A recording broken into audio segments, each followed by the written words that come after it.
Hello, and welcome to another episode of Child Abuse Awareness with Darlene J. Clark. A special guest, Carrie Levine, today. I want to make sure that we bring awareness, child abuse awareness, be a part of the solution instead of part of the problem.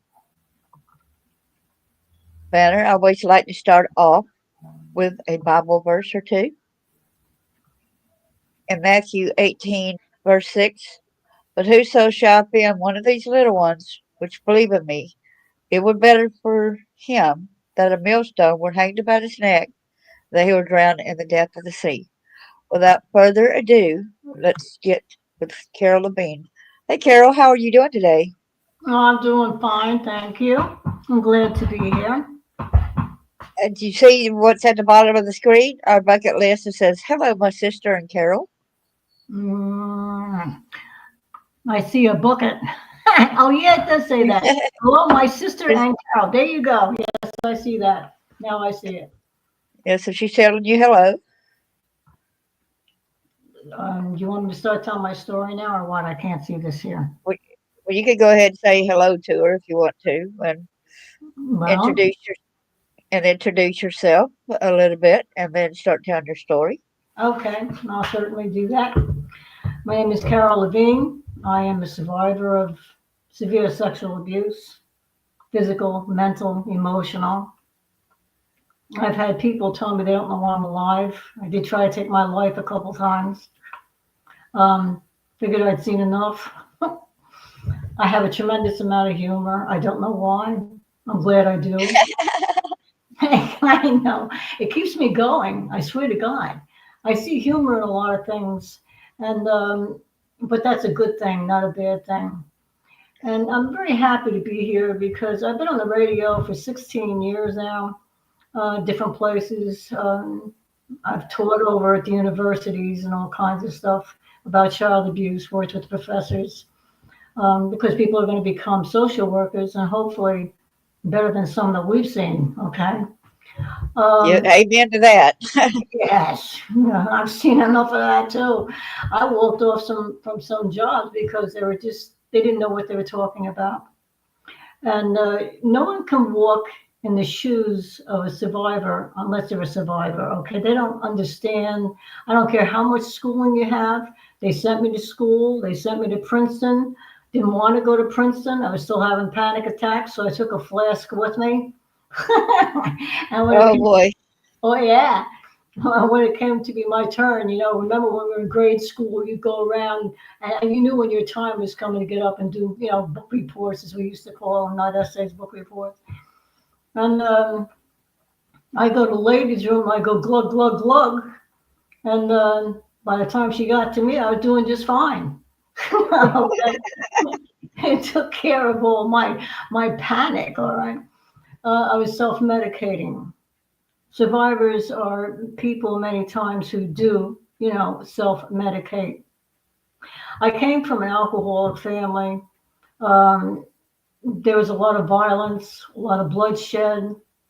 My grandfather on my father's side, as I knew him to be at that time, was mayor of Westwood, New Jersey, 2 times. He had 2 terms. Everybody loved him. They didn't see him after hours, okay? Oh my God. Yeah. And the same thing with my father. And he had a couple of brothers that I didn't really know too well, but they were all alcoholics. And they would close shop. They owned a wonderful florist business. It was very successful. In the flower business, either you make it or you don't make it. There's nothing in between. And they were lucky enough to make it. So they behaved themselves up until about 5 p.m. And then after we closed down, they'd start to fight. And quite frankly, sometimes I thought it was quite comical. I'm a comical person, okay? And so at the age of 5, I don't think the Three Stooges were around yet. There was 5 of them anyway. But I don't know if you can see me or not, but I'll do it. Like they'd say, "You take this, you son of a-" and they go like this. And I'm sorry, I'm a kid. I'm watching this, and sometimes they wouldn't make contact. So I thought it was funny. And I didn't realize that one of them was watching me, and they picked me up. This guy picked me up, one of the uncles I didn't really know too well, and he put me outside so I wouldn't see it. And it was like, I don't know, 20 degrees if that, it was in winter time, no jacket on. So my mother worked there also in the greenhouses, and so I knew pretty much where she was going to be. So I ran the side of the greenhouses on the outside, and I was banging on the windows because in those days greenhouses were made out of glass. They were not this plastic that you see. Right, exactly. I remember those times. Yes. So she saw me, of course, and she quickly went and got me inside. It was 20 degrees out, maybe not that much. And we took off to upstate New York, which is where I was born. I was born in Pearl River. Everybody else was born in New York City, Long Island City, Brooklyn, the whole nine yards, always city people on that side of the family. So anyway, we stayed there for a couple of days because my mother too was a target. My father would come home from the greenhouses. She'd get home a little bit earlier to start dinner, and he'd come into the house, and the fighting would start. And I remember at the age of 4, I would take a rag, I would wet it. They didn't know I was watching. I was very sneaky. Um, so I would go into the kitchen after he'd leave because he was so drunk. He would never stay hardly for dinner, which didn't bother me at all. Okay. So I'd go over and I'd wipe her face because her face many times was the target of his abuse. I think she got her nose broken about 2 or 3 times or something. And she was always bruised up on the arms also. And depending on the weather and all this other stuff, people, of course, would see all this bruising and the swelling on my mother's face where he punched her in the face. And he was always telling her that he was going to kill her. Now, I had a brother who was 5 years older than me. I was not meant to be. My mother never loved me. She always told me she didn't love me. And I didn't really have anyone to champion my cause, if you will. So my brother had gotten hit by my father, and I didn't blame him for not trying to intercede. Anyway, he was only 5 years older than me. I was 5 years old, 4 or 5 years old when I'm watching all this stuff. So he was around 10. So he'd go upstairs to his room and hide under the covers because he didn't want to get hit. And he didn't want to watch it either. But I was always afraid that my father was going to kill my mother because he always said he was going to. So I went up to my brother's room. I'm not going to say his name. He might still be alive. I don't know. I haven't seen him in years. He was one of my abusers, as I'll get to. And I said, "What does kill mean? What does that mean?"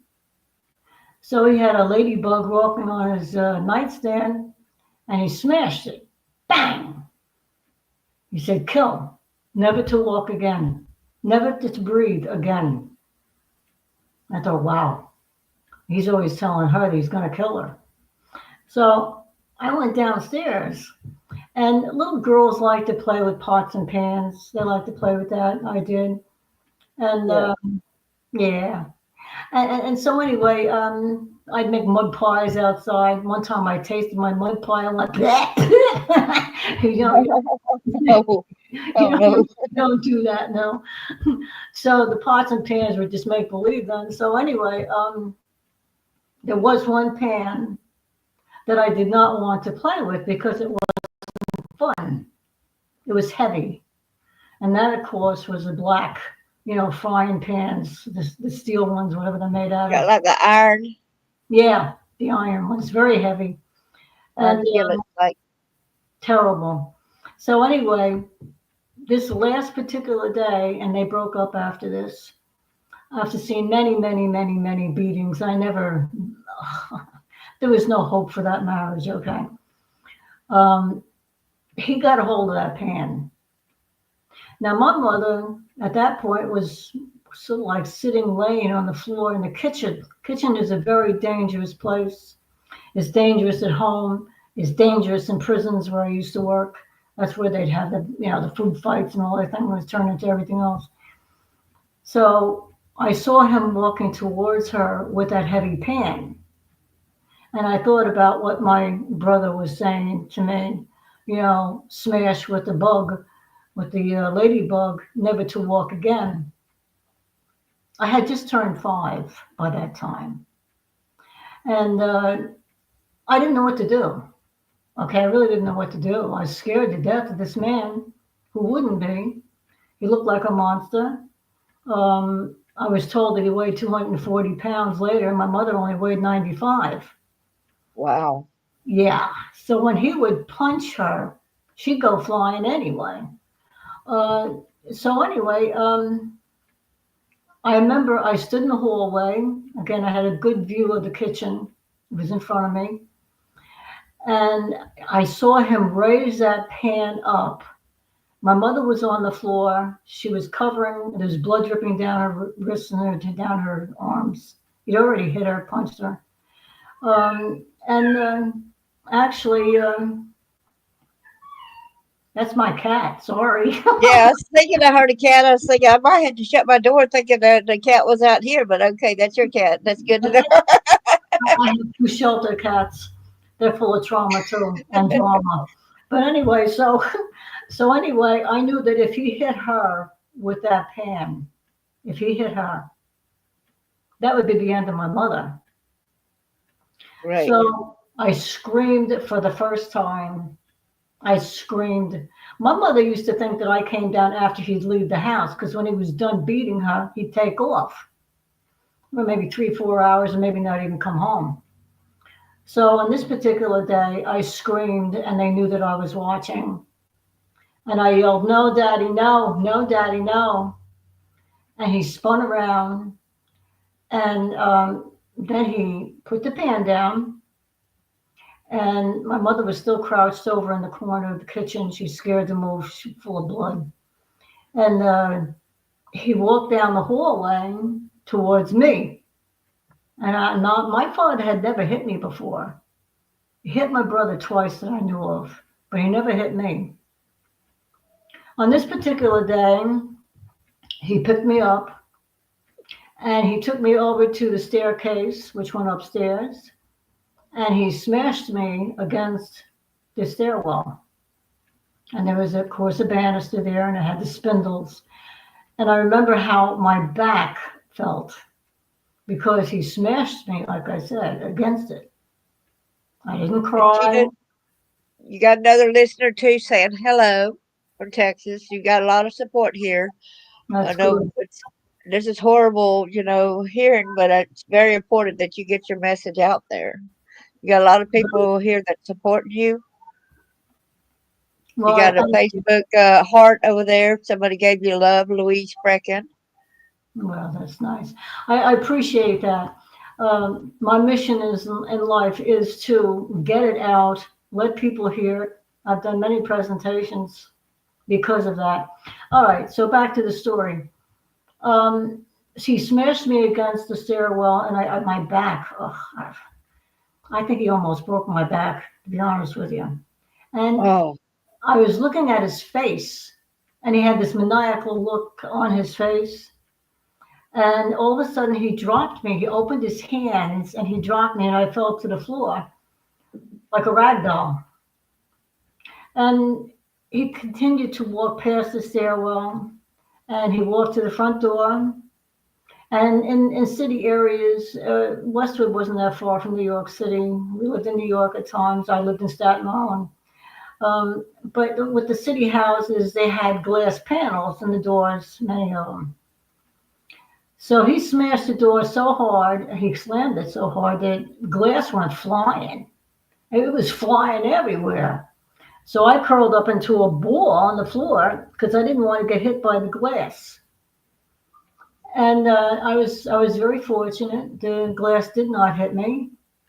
And after I was sure he was gone, I could hear my mother weeping in the kitchen. So I got myself up from the floor, got the rag as usual. Many times I'd done that.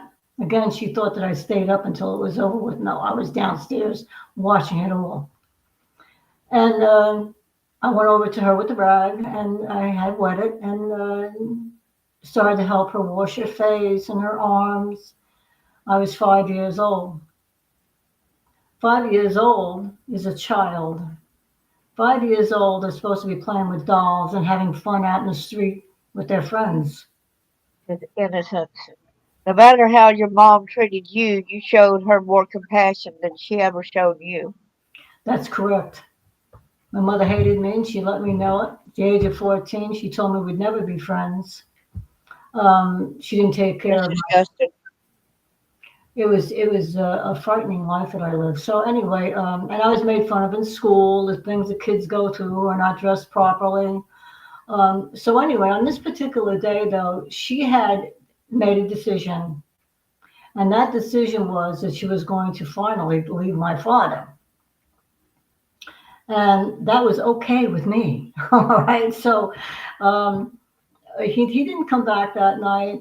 He had a girlfriend, and which I found out later on that she was the actual girlfriend. And also, too, um, she had met someone in the greenhouse business that they owned. He was from Denmark. He came over to this country. He had socialized medicine to deal with over in Denmark, and he needed an operation or he was going to die. He came from a professional family, a very good family. Some of them were professors. One was a psychiatrist, and so forth and so on. They put money together and they shipped him over here to our country so you get the operation that he needed immediately. If he had stayed in Denmark, what they did in those days, he was going to be patient number 128. Now, he had been told by the doctor that he needed an operation immediately. Had he stayed in Denmark, he would have died.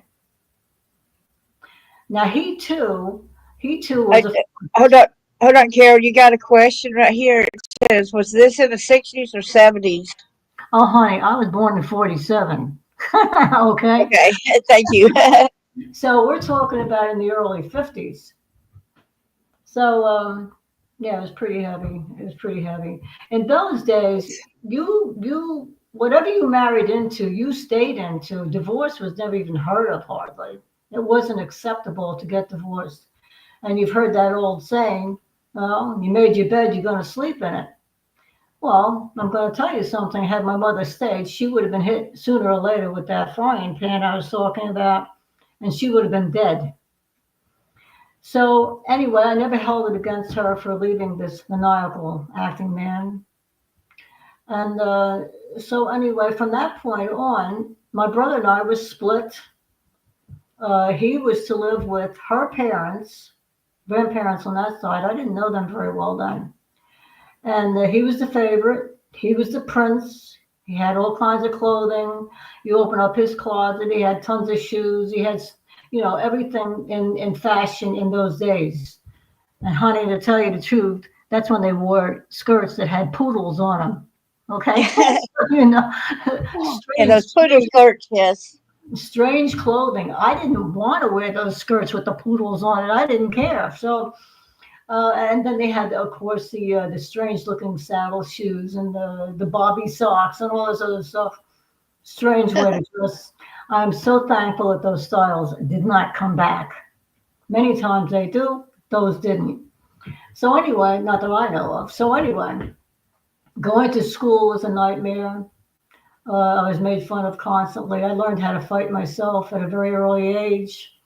I was always in fist fights myself. It turned into in school, and Can I ask you something? How old were you when you were kidnapped that time? well, that's going on a little bit further. Okay, Okay.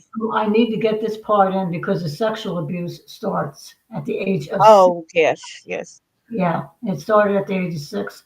I was put to live with an aunt and uncle from my father's side of the family. I didn't really know them. There were people in New York that lived in brownstones, places like that. And I was over the house once and I saw this man looking at me strange. I didn't know what kind of a look that meant. but he was smirking at me, and I knew that I didn't like him. Okay. And as far as the lady was concerned, she was actually my grandmother's on my father's side sister. I think there were four of them. So when my mother took off, she put my brother with her parents, and she put me, unfortunately, with those people, the ones from the city. Now, they moved from, they were living in Brooklyn at that time. They moved over from Brooklyn, myself included, over into Westwood, New Jersey area. Okay. Part of the story takes place in Westwood, New Jersey, when my mother left my father. They were living in Westwood, I was living in Westwood, and the other people moved over to Westwood. That's how that happened. So it wasn't really that far away from where I had originally lived. So anyway, I was with these people, and I didn't want to be with them. My mother, if I was lucky, I would see her maybe 3 times a month. She would come over, and from wherever she lived, I had no telephone number. I didn't know where she lived. I didn't know where the maniacal father was, but I was glad he was gone. I hardly saw my brother, that side of the family, her family, once in a great while. So I was living, as it turned out, this man was a pedophile. Now, this man would walk into my bedroom. They had a nice house. I had a nice bedroom. He would walk into my bedroom, I'd say between 3 and 4 times a week. He did not enter me because then there would have been blood. And I guess my aunt didn't know that this monster was a pedophile, or she closed her eyes to it. I could never tell. I don't know. She was a church-going person, but I was never baptized. Not until much later in my first marriage. That goes on into the story. Now, he would come into my bedroom approximately 3 to 4 times a week. I was not able to sleep at night. I still don't sleep at night. And people who know me, they know they can call me up until like 4 o'clock in the morning. After that, I take my shower and I hit the sack. So if I saw the doorknob starting to turn, I knew that I was going to be in trouble. What he would do, he was walk into my bedroom, and he was in he didn't even wear pajamas. He'd walk in with his underpants on. My aunt would go downstairs, and she would start to make him his breakfast in a very loving way. And he bagged lunch things. He worked in the city. I don't know exactly what he did in the city, but he took his lunch with him, so she had chores to do. So he had plenty of time to come into my bedroom. So he came into my bedroom, and he would pull the covers off. I'll never forget the first time this happened. And he pulled my panties off, and he got on top of me. And what he did is he pulled his underwear off, and he would rub. That's how he did it. He would rub against me until he satisfied himself, and then he would ejaculate all over me. And then he'd get up and he'd say, "Go wash off. And remember, if you tell, I will kill you. Remember that." So I went into the bathroom. By that time I was 6. And I went into the bathroom, and I was wiping myself off, the best that a 6-year-old could do. I was not allowed to take baths. They didn't have a shower. I was not allowed to take baths until Friday night. Thank you very much. That meant that I went to school Monday, Tuesday, Wednesday, Thursday, and Friday of the day with no showers or Right. baths. Yeah. So I would go over to the sink, and I would take a washcloth and do the best that a child could do at the age of 6. And my aunt made her own soap. I don't know why, but she did. She made her own soap, and it didn't smell good. I don't know what she used even. Couldn't tell you. But it did have lather to it. I'll give it that. So I was able to wash my belly area, we'll put it that way, and my arms, and as much as I could, okay? Well, I couldn't get my back, okay? Right. So I would then be called to go downstairs. She would have breakfast for me, and I would eat my breakfast, and I would go to school. School, we walked. We didn't have buses. It was close enough where we could walk. I have one good friend. She was 2 years older than me, but she was a very, very good friend of mine. I didn't tell her what was going on, didn't want her to hear it. Anyway, I was afraid that she would tell, I was afraid that she would tell her mother, Plus, my plus, sisters and brothers. Yeah, I was afraid it would get out, and then it would get plus, back to my aunt. And plus, Carol. Plus, yeah, Carol, when they threaten you, they threaten to kill you and everything. You are living in that danger. You're afraid to tell anyone. That's that how they do. They put that fear in you to keep that secret. I had that fear in me, and I had good reason. My aunt had a bird. You say I had a bird, and she loved that bird. I love my cats. People love their dogs. They love their pets. She loved that bird. And Yes. I knew that he had poison down in the basement because we lived more or less like in the woods, and we had mice, at times, whatever. So it was powdered type of poisoning. Um, I was a very snoopy kid. I think back. And so I would look down the basement steps to see what the monster was up to, another monster. And I saw him put some powder in something that was a rag of some sort. And I quickly got out of the way, and I knew what it was because he told me, "Well, I see we have mice. We're going to have to use the poison." So, I knew it was there. So he came upstairs, and my aunt had some stuff to do upstairs with beds or whatever. And this was on a Saturday, no school that particular day. And he went over to where the bird was, opened up the cage, and sprinkled poison on the seeds. It didn't take long. My aunt came downstairs, and there, of course, was the dead bird lying on the bottom of the cage. And she screamed and she cried, and it was horrifying watching her, horrifying knowing what he did. And he just took off. He went out for a ride.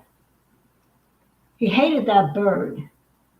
And the reason why he hated the bird so much was because my aunt had very, very, very bad eyesight. And the glasses in those days, honey, they were like Coke bottles. And she couldn't see very well. So when she was cleaning, a lot of times around the area of the bird cage, there were seeds on the floor. Probably this is why we had mice. I don't know. So anyway, he decided he was going to murder that bird. So I knew that he was very much able to kill. So he came back later. The bird was still in the cage, and he removed the bird. And my aunt went out and buried the dead bird. So this continued on. This I was there for a year and a half, and I was allowed to draw. They gave me a lot of paper to draw with. I had crayons, and I would draw.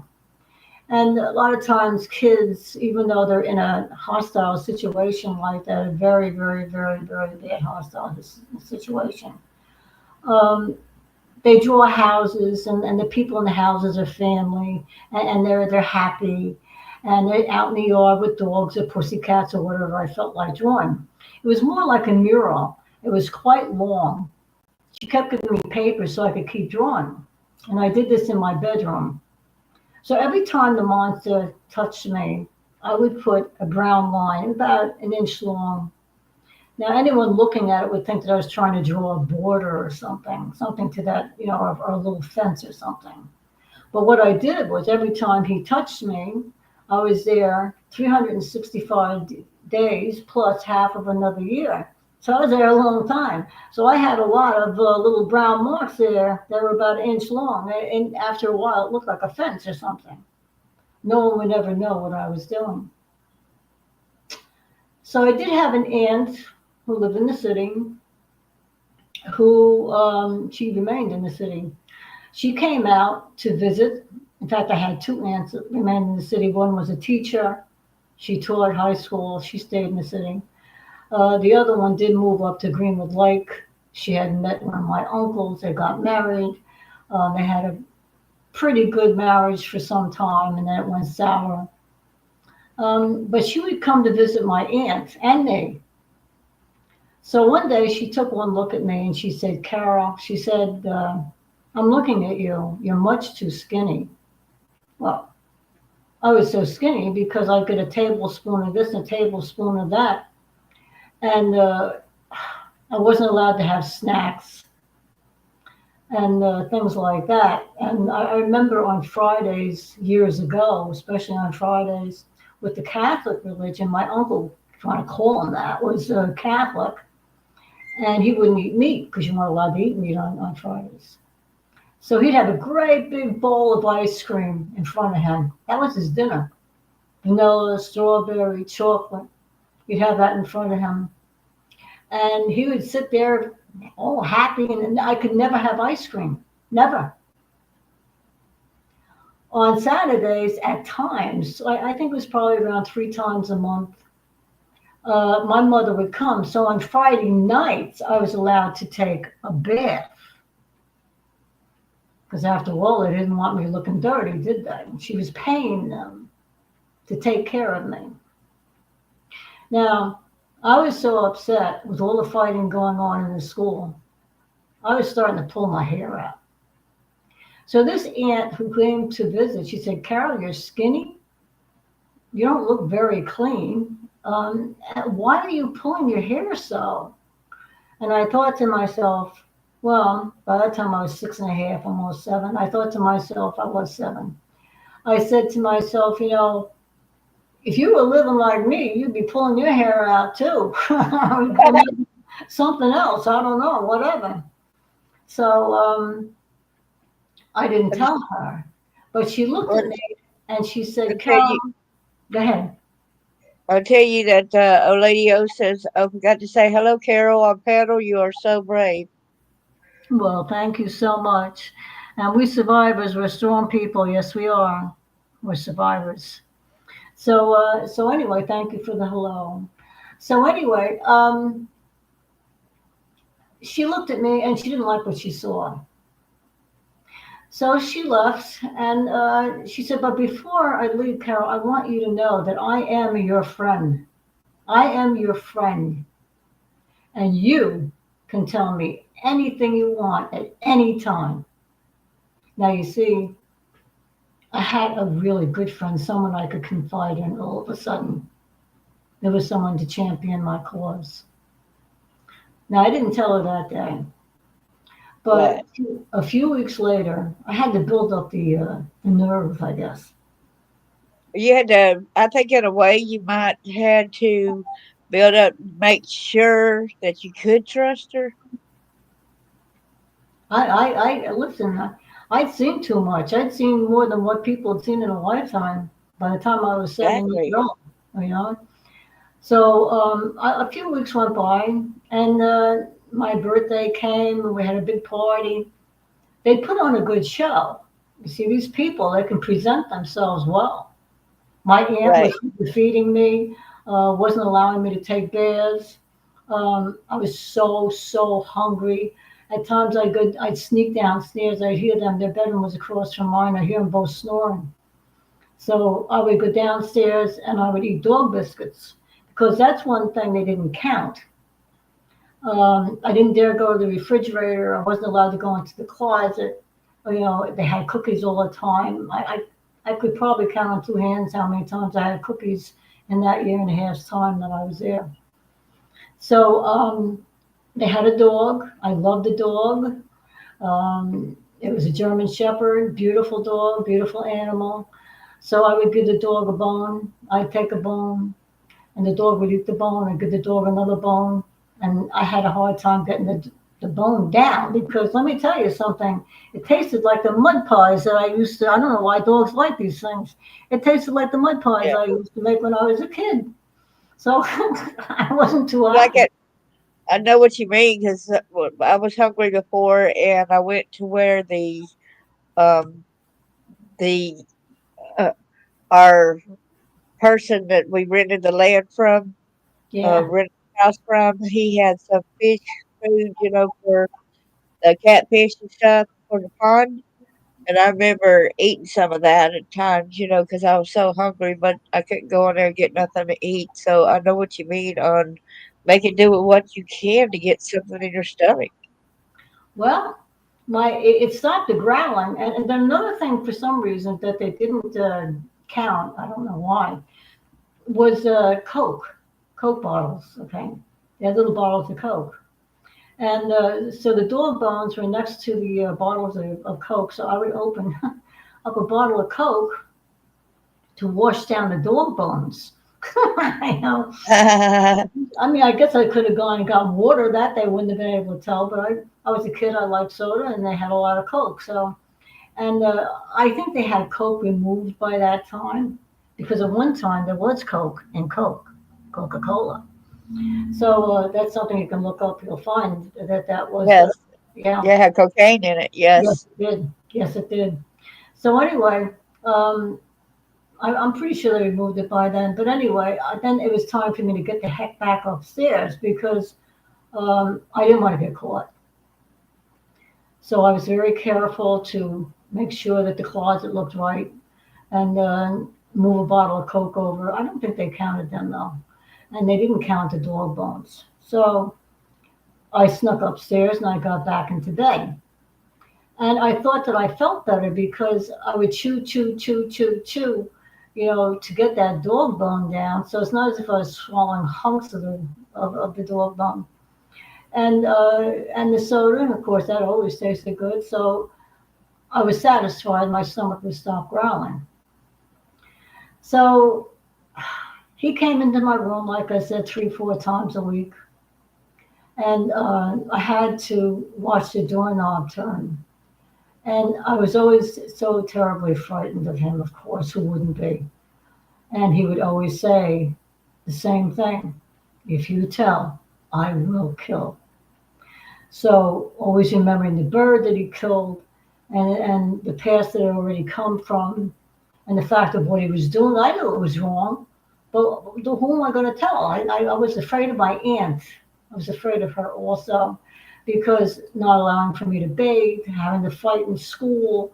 Um, there was one fight I will tell quickly because it's funny. That do you remember Little House on the Prairie? You remember Nellie Olson, the shopkeeper's Oh daughter? yeah. I just liked her so much. Oh, I think we all did. And she was always perfect, perfect blonde braids and or pigtails, whichever she came, and the clothing was beautiful. And so she'd come over. I, of course, was one of those kids that sat alone, and I didn't really care because at least I could eat my lunch, which was always peanut butter and jelly with a few crackers inside. That's it. And I was allowed to buy milk. Now I don't know exactly how much money my mother was giving the so-called aunt and uncle. But it was certainly enough where I could have a much better lunch. Okay. And I'd be allowed to have Dixie cups of ice cream then too, like all the rest of the little girls and boys. So on this particular day, she was really picking on me bad, and I was fuming. I was a kid that had developed a temper, you bet. And because I was always fighting. So I had a lot of the kids afraid of me by that time. I think I even had a couple teachers afraid of me, and I didn't care. All right.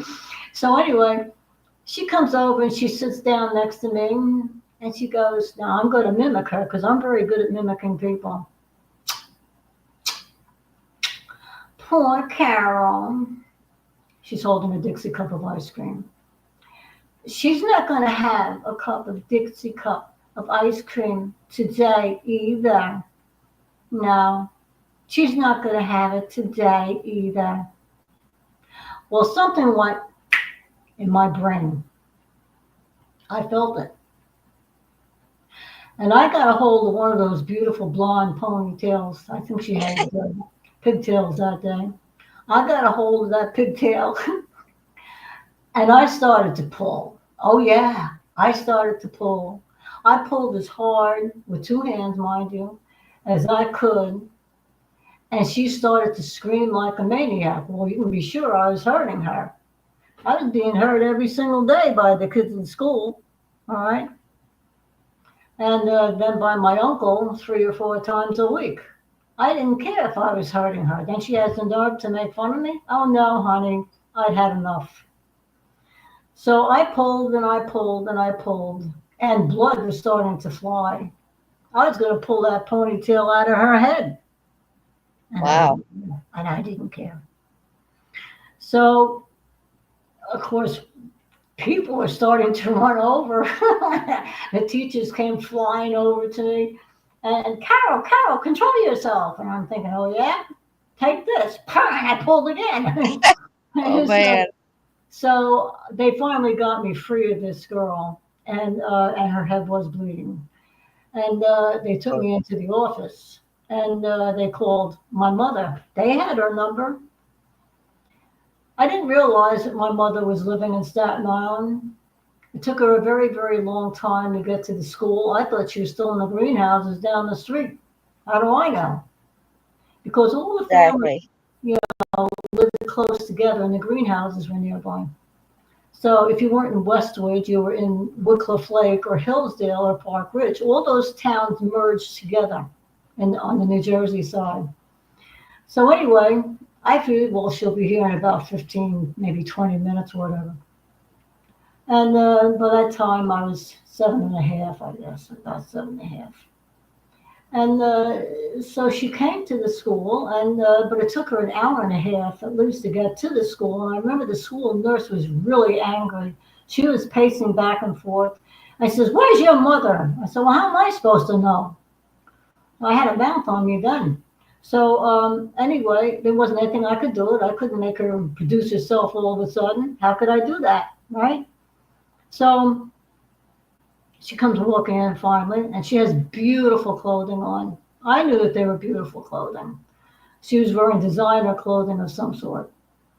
And so the nurse looks at her, she looks at me, and she said, "First of all, why did it take you so long to get here?" So my mother took her aside. Now, in those days, too, you're not supposed to have parents that live in, my mother had remarried, for God's sake, in New York and have your child going to school in New Jersey. I mean, none of it made sense. And of course, I didn't know that. So they had this conversation. Then she walks back to me and she said to me, the nurse said to me, "Carol, I am so, so, so sorry. So, so, so sorry. I didn't mean to yell at you. I look at you and I look at your mother and I see a big difference." Now that she did say. And of course, I was underweight. So she allowed for me to leave the school, the nurse, with my mother. My mother, I was hoping, was going to take me with her, but she didn't. She again took me back to the House of Horrors. So she had a talk with my aunt, you want to call her that, and she said, "I give you a lot of money when I see you." So I knew she was giving her bucks then. And to take care of my daughter. She's dirty. It was a school day, remember? And she's skinny. The school nurse is saying she's not eating enough. She's underweight. And I thought to myself, why couldn't she see that? I did see her a few times a month. And she'd give me 45 minutes of her time after paying the people. And I'd say, "Let's go to the diner." That's all I could think about was food. And so I developed a name in there. They said, here comes spaghetti and meatballs. They knew what I wanted. So they gave me spaghetti and meatballs, and my stomach was shrunken. There were several times my mother had to pull over after we ate to take me back to that house. And I'd have to throw up because I was so hungry. I'm so hungry. My stomach couldn't handle all that food. I was taking a little Yeah. drink. I know how you feel there because whenever I was living with my mom and she wouldn't feed me and I had to sneak in the house when she wasn't home and I had mayonnaise, ketchup, salt, pepper sandwiches, I just opened up the lunchroom door, and I just felt like I was gonna puke everywhere, just 'cause the smell of food and not being around food for so long. It really does mess with your body. Oh, absolutely. Absolutely. So she take me back to the house, and she took me back to the house, and she said, "Well, Carol claims that she's not getting fed enough, and the nurses complain that she's not doesn't have enough weight on her. It's quite easy to see. And the nurse says that she comes to school, and she a lot of times doesn't look very clean. I mean, let's face it, 6 year olds. That's when I started trying to clean myself. In the summertime, I go down to the brook. There was a brook that divided New Jersey from New York. And I go down to the brook and I jump into the brook to get clean during the summertime. Sometimes I take a piece of that nasty soap that my aunt made, and Right. I'd go down there and try to clean myself. And my friend was on her way down to meet me there, and she caught me one time. I didn't take my clothes off. I'm not going to do that.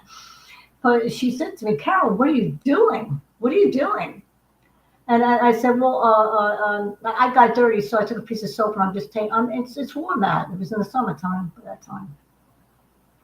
So she said, oh, okay. She thought it was kind of strange, but didn't say any more. So at times I would go down to the brook, okay, to try to clean myself a little bit better. There wasn't anybody around. So anyway, what happened past that point? My uncle came into the bedroom after my mother had left. I'd gone upstairs. And he said, remember, you little SOB, if you tell on me, I'm going to kill you. So the 3 weeks had gone by since I'd seen the good aunt, as I'll call her, from New York, and she came to the party, and I took her aside. Now, she was a drunk too, by the way. A lot of drinkers in my family. But I trusted her. She could drink so much beer and still walk straight. And I've seen a few people like that in my time. She was one of them. But anyway, I took her up to the bedroom, my bedroom upstairs, and I told her what was going on. Now, my mother was not at that party because she was already living in New York, in Staten Island, with her new hubby. They had gotten a quick divorce in those days. I think, where was it, Las Vegas you went to, something like that. You could get a quick divorce. And she'd done that quite a while ago before, while I was there. And I don't know exactly when. But like I said, she had a boyfriend, and that, of course, was my stepfather. So they had married and they moved out to Staten Island and started their own business out there, flower business. That's why it took us so long to get to the school. When I pulled that girl's hair like that. So anyway, I told her everything. She says, Carol, she said, I figured it was something like this, not as bad as what you're telling me. But I'm going to tell you, Mother, you know I can't leave this house, go back home, knowing the danger that you're in. I can't. And if I tell your Uncle Jack, that was my father's brother, what happened, he'd come here to New Jersey and he would kill that man. He would kill him. I thought, well, I don't want my Uncle Jack to go to jail, because I loved my Uncle Jack. And I loved Aunt Priscilla. Her name was Priscilla. And I didn't want them to get into trouble. So she said, I cannot leave this house with all of this knowledge of everything you've told me and just leave. And we'll leave you here. This is terrible. She says, I know where your mother is, and I'm going to go tell her. So she took me up. I was upstairs. She got me a glass of milk, and boy, did that milk taste good. I wasn't even allowed to have a glass of milk, all right? So I hadn't had milk in quite a while, except for in school, So it tasted really good. And she brought me a small sandwich of some sort. Something had been left on the table because I said there was a party there that night when I finally did tell. Yes, there was a party there. And everybody was drunk. And so anyway, I sat upstairs and I stayed upstairs and I thought, oh my God, what am I going to do? What am I going to do? He said he's going to kill me if I tell. What should I do? No one's going to take me with them from here.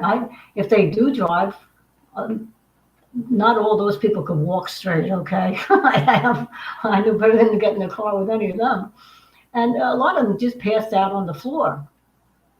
So nothing got done after my aunt had left until the middle of the next day, and all of a sudden,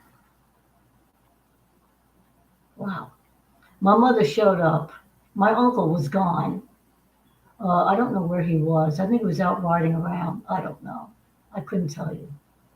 And my mother told my aunt, the bad aunt, and she screamed and yelled, saying, she's a liar. She's a liar. Don't believe her.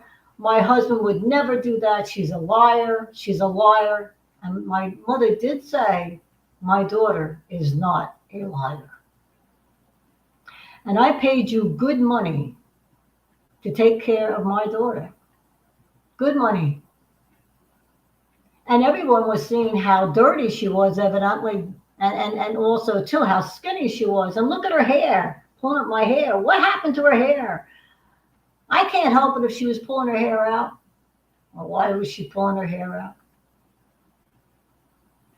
So we left, my mother and she had already made arrangements not to take me. But she put me with my cousins, and I'm hoping that Kathy is listening. I love you.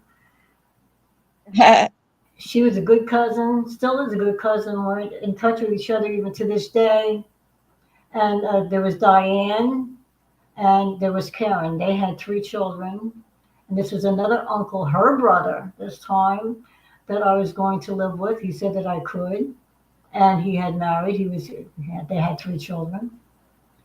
I'm still a little bit confused as to how much time I was there. It wasn't for very long, I don't believe. I think probably around 6 months. The school had started again, and I was walking to school with my cousins. And again, everyone lived close together. So I didn't have to change schools. And the second house that I lived in wasn't that far away from that first house with the monster. Wow. So one day when I walked out of the school, we had different classes. We had to meet in order to walk. I was a little bit older than Kathleen, and my other cousin was a little bit older than me, and the other one was 7 years older than me. So anyway, we had to meet outside in order to walk home together. So I had walked out and I was going to wait for my cousins, and I look up, and there's the monster. There he Oh, is. man. He's in his car across the street, and he's looking at me. And he had that maniacal face. That maniacal face. Well, holy crap, what do I do? Well, I was always very athletic, so I started to run. I didn't know what else to do. Heck with the cousins, I'm getting out of here. So I started to run down the street, and he started to follow me. Now, that was in Park Ridge, New Jersey, where the school was. And in those days, that was a very quiet town, and there wasn't really that much traffic. I'm running down the street, and I got up on the sidewalk. And at one point, he looked like he was going to get up on the sidewalk. I'm looking behind me, looking behind me. Oh my God, he's gaining. He's going to kill me. He's going to run me over. He's going to run me over. I'm 7.5 years old. So there's side streets. So I started to run up and down the side streets. I was panicked, stricken. Didn't know what to do. And I got into someone's backyard where there was barbed wire. And I ran into the damn barbed wire. And my dress that I had on had shred. It was starting to itch. I tore my dress terribly. And my legs were starting to bleed because I ran right into a big bunch of barbed wire. Ow. Ow. Needless to say. And this lady, she opens up the back door of her house where the barbed wire is. Get out of my yard, little girl. Get out of here. Who are you? She didn't say what's wrong. Do you need help? There was none of that. So what I did was I ran back down. I started to collect my thoughts a little bit. I'm thinking, wait a minute. I told once. Maybe he's afraid that I'll tell again. I did it once. So I made it down to Main Street, and there was a pharmacy on Main Street. And I walked into the pharmacy, and I looked at him, and he looked at me. And I thought, is he going to take off? Is he thinking, is she going to tell again? So I walked into the pharmacy, and people were looking at me like I was a piece of junk. I was bleeding on my legs from the barbed wire, and my dress was dirty and torn and so forth. And that's a shame because people that see a kid like that, they should be going, is there any way I can help you? Are you okay? There was none of that. None Yeah, of it. that's what's so crazy. So believe me, I didn't feel funny then, but I walked over to the comic books. And in those days, of course, they had the comic books. And I'm thinking, let me look at the comic books. I didn't have any money on me. But I was trying to figure out what the hell to do, okay, in plain English. Because everybody was giving me such nasty looks. They weren't my friends. I wasn't going to tell them anything. So I put the comic book down finally, back where I'd gotten it from. I went to the door. I'm looking left, I'm looking right. I'm looking left, I'm looking right. I'm looking straight, I'm looking down the street. I'm looking that way down the street. I did not see the monster. So I started to walk home. I was alone. My cousins were already ahead of me. They didn't know where I was. So anyway, I'm walking home, and all of a sudden, I felt a hand on my shoulder. And of course, my first thought and fear, rightfully so, was that it was my monstrous uncle. But instead, it was my eldest cousin. And she said, Carol, for God's sake, what happened? And the first thing that came to my mind was I lost my school books. I said, I lost my school. She said, forget about your school books. What is wrong with you? What happened to you? So we walked home. I did not see the monster. He obviously took off. He decided that I was going to tell again, I guess. So I told her. And there was a big powwow that night in the second house that I was living in at my cousin's. I had gained weight there. My hair was growing back. I was taking baths every night. I was being treated well. I had a very funny uncle who could wiggle his ears, and I loved it. I had an aunt who was he could do this. He could stand there looking at you, and all of a sudden, his ears would wiggle. How can people do this? I don't understand this. He had a lot of humor about him. I loved him. My aunt was a more reserved type of person. She was a good cook. She took good care of me. She took good care of her children. And so I was in a safe place in the second house. Now, I don't know how long I Thank stayed. God. Yeah, thank God. But here's the problem. They had a very small house, and they had children of their own. They had Karen, who was the eldest. They had Diane, and they had Kathy. And they didn't need me in a very small house. So in the powwow, I guess they decided, my mother decided, um, it's probably time that she'll take me. So anyway, my uncle wanted to go over and kill the other uncle, the bad uncle. And because he was stalking me. I don't know how many times he'd done that. I didn't even know if he knew exactly where I lived. So they knew that I had to get out of there, and they had to calm down my uncle who could wiggle his ears because he was a big man and he was going to go over and squash him. Oh yeah. No one called the police, and so it was probably about maybe. I wish Kathy was there. She could tell me maybe more. I don't know. My mind was blown by that time. But and she's probably listening. But anyway, the point is, I think it was probably like a week later after that that I was gone from that house, and my mother did take my brother and myself to Staten Island, and they had bought a mansion type of house. One end of the driveway, you want to look on the map, one end of the driveway in bold said Staten Island was Victory Boulevard. That was more city. And at the other end of the property was Signs Road. Now we owned all those acres in there. God only knows how many acres that we owned. And they had a greenhouse place that had 10 greenhouses. So what they had done was they had gotten married, they moved, they found this place in New York, and they bought it, and they'd been working on it. My mother was working mostly on the house inside. It had been sort of like neglected. They probably got a good price for it. Um, there were still beer bottles and stuff like that all over the property that they hadn't gotten to remove yet. They were working on the house and working on the greenhouses. So I got to this house that was beautiful inside, and my brother and I had a choice of bedrooms. The people before had maids, they had butlers.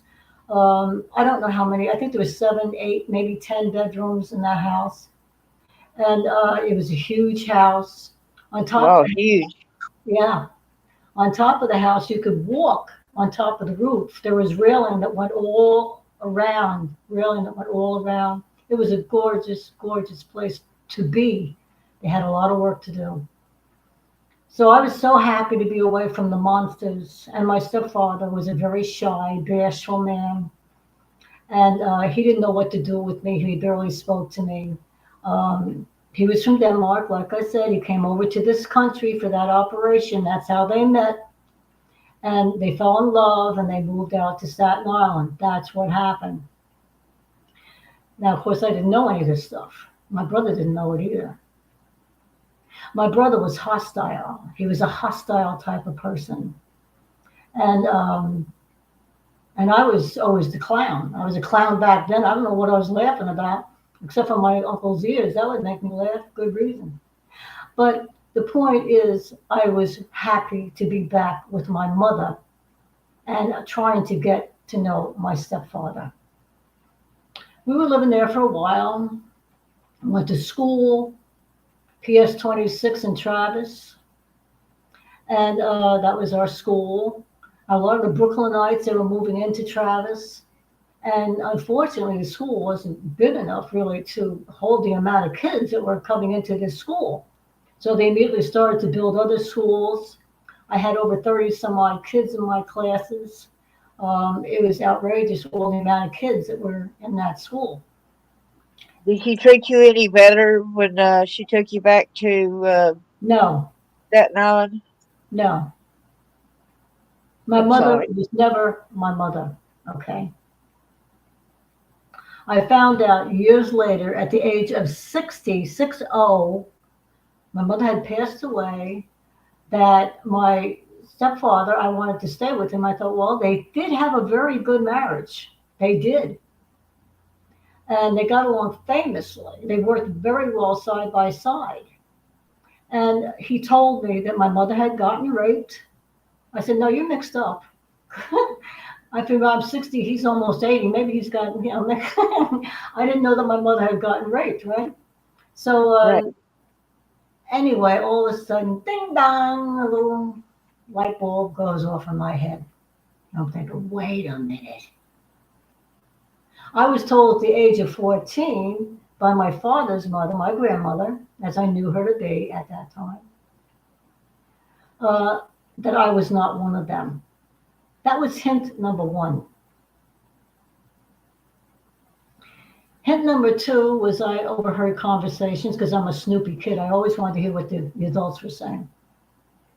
And I heard a conversation that sort of like went along with what grandma, as I knew her to be, was saying.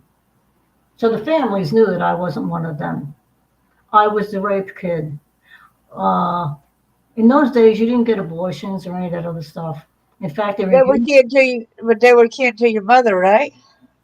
She was my mother, I mean, but the other kid who was denying you were still, were they related to your mother or were they related to your father?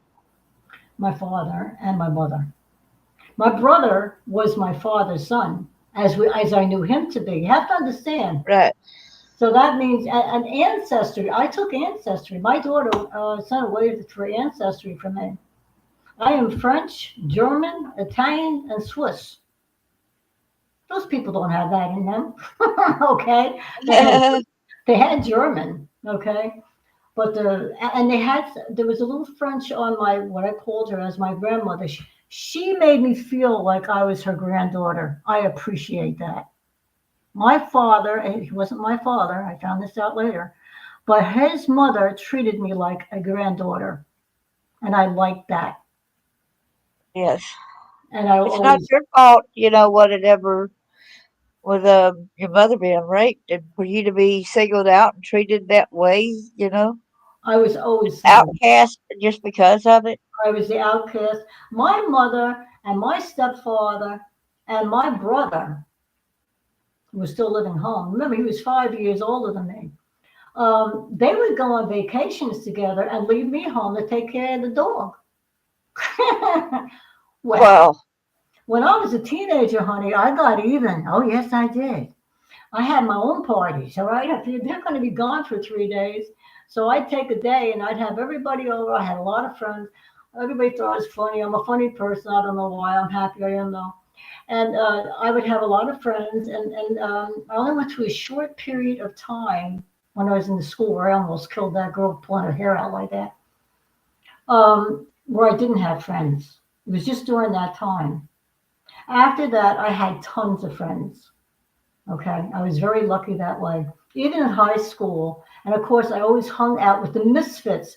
Do you remember that movie, The Misfits? That was a wonderful yeah, I never watched it, but I've movie. heard a lot about it. Well, that's what we were. We were not the Hoods. Now, in those days, they had the Hoods. Remember West Side Story? Everybody remembers that movie. West Side Story. It was wonderful. I wasn't a Hood. I was a misfit. So I wasn't as bad as the Hoods. But when I was going to high school, the hood boys that moved out from Brooklyn, all this other stuff, they wanted me to be their girlfriend. Oh, yeah. And the hood girls hated me. Now, that was the only people that I had to worry about in high school. So, anyway, the point is, I quit high school because one of the hood girls got a hold of me. She picked me up. She's a strong girl. She picked me up. And they were going to throw me through the art room window. The type of school that I went to in high school in Hanover, New Jersey, was a school really that belonged down in Florida because it had building A, B, C, D, E, F, G, H, I. In the wintertime, we're walking from class to class to building to building. It didn't make much sense. It didn't belong in New Jersey. We had winters, okay?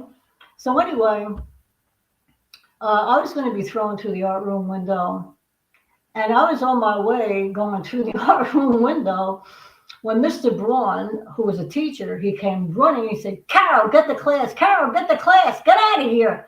I'm being held by people who want to throw me through the art room window." So they immediately dropped me, and I took off, and that was it. I decided, you know what? I'm not staying in this school. I've had it. I've had it. I went and I took my GED. I passed with 17 more points than I even needed. So, Congratulations. well, thank you. I knew I wasn't dumb. I was just being abused, okay? Terribly. So, in my family, whether we were in Staten Island, which is a gorgeous place, today that in Staten Island, they turned it into a golf course. That's how big it was. And of course, the house Was like a community house. It was like it's a beautiful house, and so people in that area are going to the house that I used to live in. Those that play golf and stuff. So anyway, we stayed there, and finally, my stepfather decided he wanted to move to New Jersey. And I thought, why? And I'm thinking to myself, you know, I'm waiting for my stupid father. He wanted to exercise his rights. Now, I know he didn't like my brother and I still looked at him as daddy. Don't forget, I didn't know he wasn't my real father yet. Right. And so he'd come on Sundays. He did that just to bug my mother. What people do. Because he didn't really care. He didn't send child support or anything like that. So, but he'd take us to Coney Island. That was a lot of fun. I loved Coney Island. So we would go to Coney Island. That was good. So anyway, in the course of him coming to see us on Sundays, one Sunday he was very, very late. We had such a long driveway. Now I told you, one end was Signs Road and the other end was Victory Boulevard. So we're talking about a very long, it was a road, it was like a street, okay? They could have named it. So I'm waiting for my father to come because we're going to go to Coney Island. And this car pulls up, never saw the car before. And this guy, it was summertime, this guy has the windows down in his car. And I'm at the end of my driveway, not totally at the end, but I'm at the end of the driveway. And he starts talking to me from the car. Well, I couldn't hear him. I didn't know what he was saying. So I got closer, and I got closer, and I got closer. Yeah. So he opens up the door, the passenger side door, and he pulled me in. Well, we Oh. went for a ride. Oh, yeah, we went for a ride. How old were you at this time? I was 8 years old by that time, probably eight and a half. And by that time, you would have think that I would have thought better, but I didn't. I'd been through all the abuse in the house of horrors. I'd seen tons of blood, wipe my mother's face off. Um, all the things that I'd seen, being chased at the age of 7 by a monster who wanted to kill me, and he meant it. Killed the bird, he would have killed me too. Um, why did I go so close to that car? So anyway, he pulled me in, and away we went. And I was number 14. This is when I got kidnapped and raped in Staten Island. So we were going down the street, and I'm thinking to myself, well, I stole mommy's detective magazines, and I've read all kinds of stories. She told me, don't read these magazines, don't read them. They're not meant for you. So you tell a kid that, they're going to go and get those magazines, all right? So I Oh, would, yes. yeah. So I would take one at times, and all of a sudden, I started to think, for God's sake, I'm one of those people that got kidnapped. Now, I wasn't sure exactly what rape meant. I mean, I knew I had these problems. Uh, that's rape. I'm sorry, honey, because he'd rub all over me and go, it was almost the same thing. And he ejaculated all over me. Come on. Yes. So anyway, they've decided in the eyes of law now, or the studies have been done, that that's considered rape, okay? So anyway, the point is this. He did penetrate me. He had it all picked out where he's going to take me The to, kidnapper, right? and it was quite a ride. And I'm looking around me. I'm looking around me. Where am I? Where am I? Where am I? Trying to find places that I would remember if I lived through this. So I would take the police there. Hey, I was reading a lot of detective magazines by that time. All right. So he pulled down this driveway, and there was a deserted house. He did not take me out of the car to take me down to the deserted house, and instead he shoved me in the back seat of the car, and he did his business. And of course, he was hurting me so badly. I mean, I bled. I was bleeding, and he was rough. And I started to try to resist him, and he got a hold of my wrist, and he was twisting it and yanking it, and at one point he slapped me in the face, and finally I just laid there. What else am I gonna do? This is a man. I'm a kid. I can't get this guy off of me. What am I gonna do? So I took it. What can I do? So evidently, this monster had been watching me in the courtyard of the school that I went to on PS 26.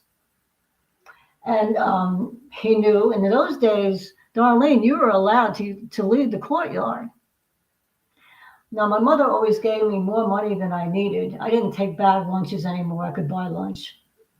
And I'm a candy freak, so I'd leave the courtyard and I'd walk to the candy store, which is right down the street from where the school was. And I'd get a big bag of malted balls for a nickel. For a nickel. Huge. Cut. I was a happy camper. So the guy knew where my school was. He followed my city bus home. I had a city bus. And he followed me home, so he knew where I lived. And most of the time, more often than not, my father, when he did show up, would pick me up at Signs Road on the countryside of the property. That's why he was sitting there. So my father being so damn late, I was down far too far of the driveway, looking left, looking right, waiting. I'm a kid. I'm 8.5 years old. So he did his business and he dropped me off at Victory Boulevard, the other end of the driveway, which shows he knew where I lived. He knew that he can come in one end of the driveway, pick me up at the other end of the driveway, drop me off at the other end. I'd get home. The house is in the middle.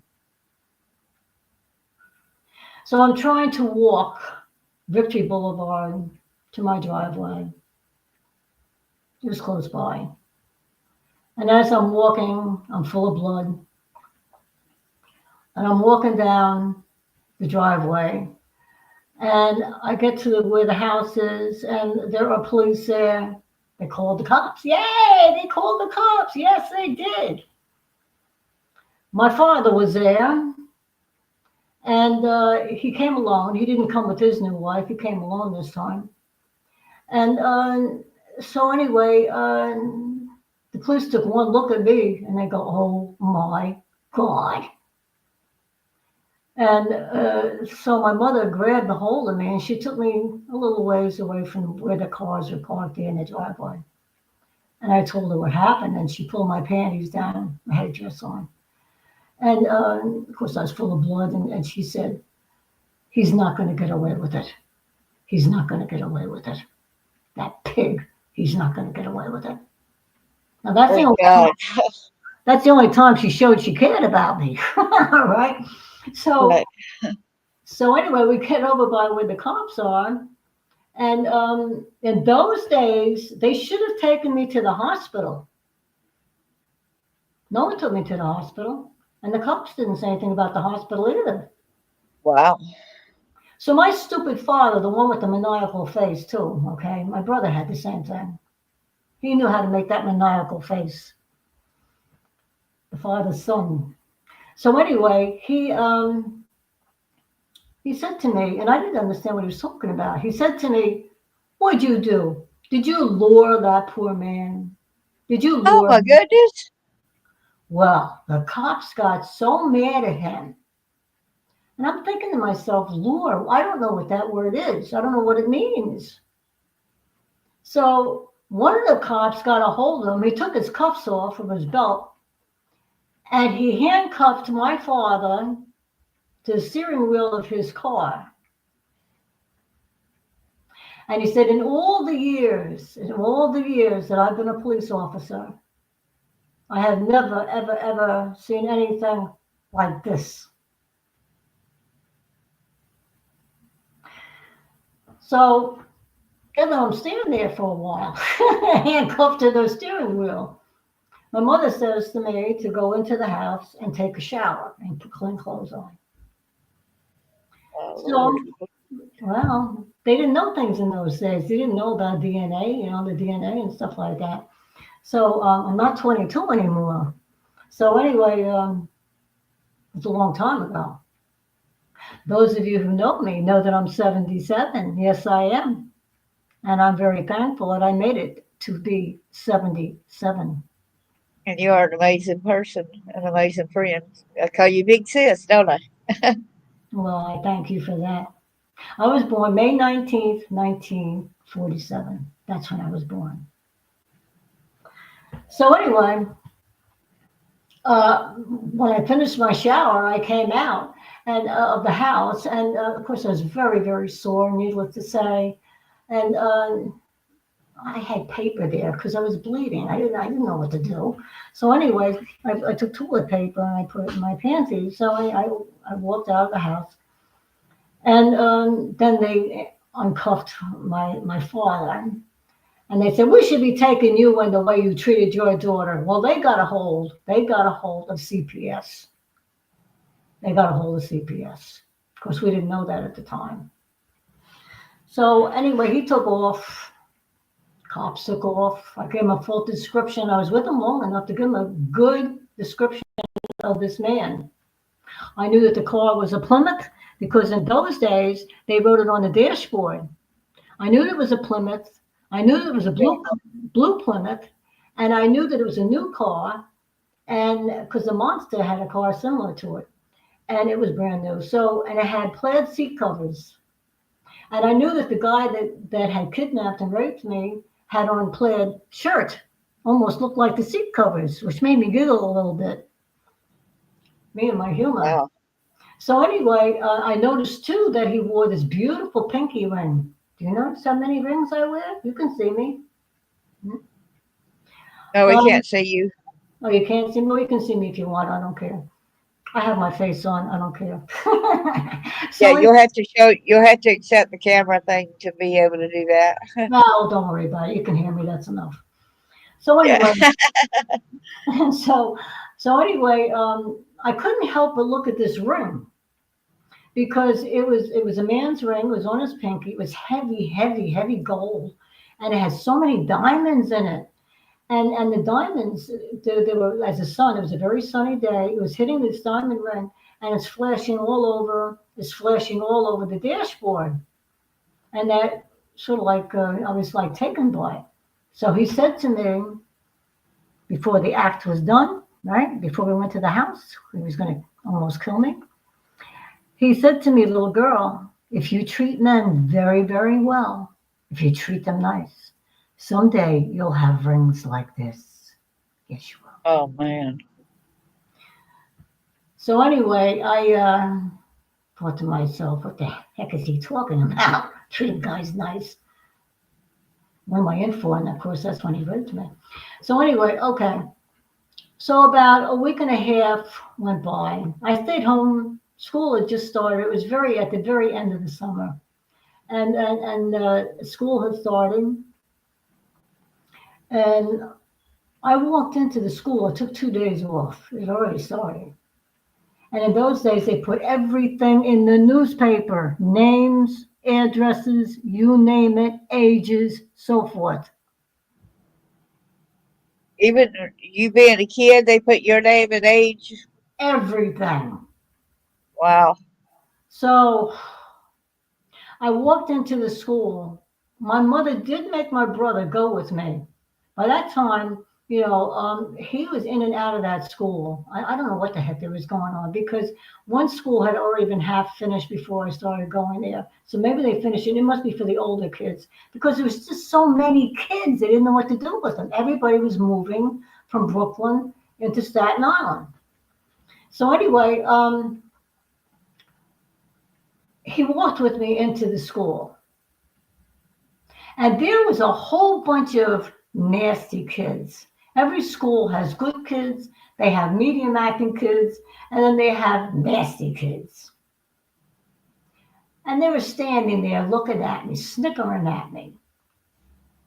Their parents had read the Sunday paper. Okay, it was probably all over in the Sunday paper. And this was on a Tuesday, I guess, maybe Wednesday. I took 2 days off, Monday and Tuesday, so it was on a Wednesday. Um, but they still remember what their parents said. They obviously spoke about it in front of the kids. I know my mother had gotten a hold of the Sunday paper, and it wouldn't have been in that Sunday, so it had to be the following Sunday. Anyway, the point is, it was a newspaper.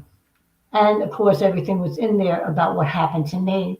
And all the kids started to laugh. Instead of feeling sorry or someone coming over saying, Carol, I'm sorry this happened to you.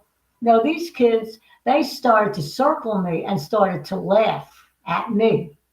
That's sickening. Well, I've got a temper, honey. That's, that's basically how, the parents represent, like, oh, that's a normal thing. And so it's hard to believe how many times that this is acceptable for all these monsters to go ahead and violate kids. It's That's sickening. right. That's right. Well, they didn't, in those days, they didn't, it was whisper, whisper, whisper. And when the adults were talking, we had a door that swung back and forth from the kitchen to the living room. I don't know why it was that way, but that's the way it was. I would go put my ear up against the door. I wanted to hear what was going on. I told you I was a snoopy kid. And so one day when I did that, someone, I didn't know they were walking towards the door on the opposite side. They pushed the door open and I went flying. But I was always such a frightened, I was always such a frightened kid. I feel, well, maybe they're talking about me. Maybe I'm going to go live somewhere else too. I mean, all these things go to a child's head. Okay, it goes to a child's head. Yeah, we always thought, because whenever they came into a room, we were the first one that they direct their hate and spite to. That, when they're back behind closed doors, you figure that they're always talking about you. Well, sure, absolutely. And with me, they That's had just a lot how to your talk about. psyche goes, back when you're abused like that. Well, I never felt secure. Okay, I knew my mother didn't like me, and that night when I got raped, she came into my bedroom. The light was off. She came into my bedroom. She threw me a bottle of aspirin. Threw me a bottle of aspirin. And she gave me a watch, which was her watch. And she said, every 4 hours, she says, you know how to tell time. Every 4 hours, take two of these. And she left. Wow. They So were, she didn't care enough to come in there every 4 hours and make sure my daughter was medicated, make sure she's okay, hold her, because of the devastation she had been through and all this. That's what a real parent does. it was not a normal life with them either. So I realized they were humiliated for themselves, not me. All right. And remember, they were business people. So the address is in the paper, the names are in the paper, and I guess they thought it was going to ruin their business. My mother looked at me and she said, why didn't you listen to me? I told you not to go all the way down. And I'm thinking in my head, she could have been watching me a little bit too. And my father was so late and I wanted to go to Coney Island. I had so much fun. Okay. So, anyway, don't blame the child, you see? Don't blame the child for what happened to them. Blame the pedophile. Exactly. This man had been stalking me at school. He probably watched me go down and get my malted balls almost every day. And he followed my city bus home. He knew where I lived. He knew it was a business. I wouldn't be a Oh. bit surprised if he had come into our business and gotten flowers for his wife. Did you uh do you ever remember the name that he went by or anything? The names of the guy, you mean? Yes.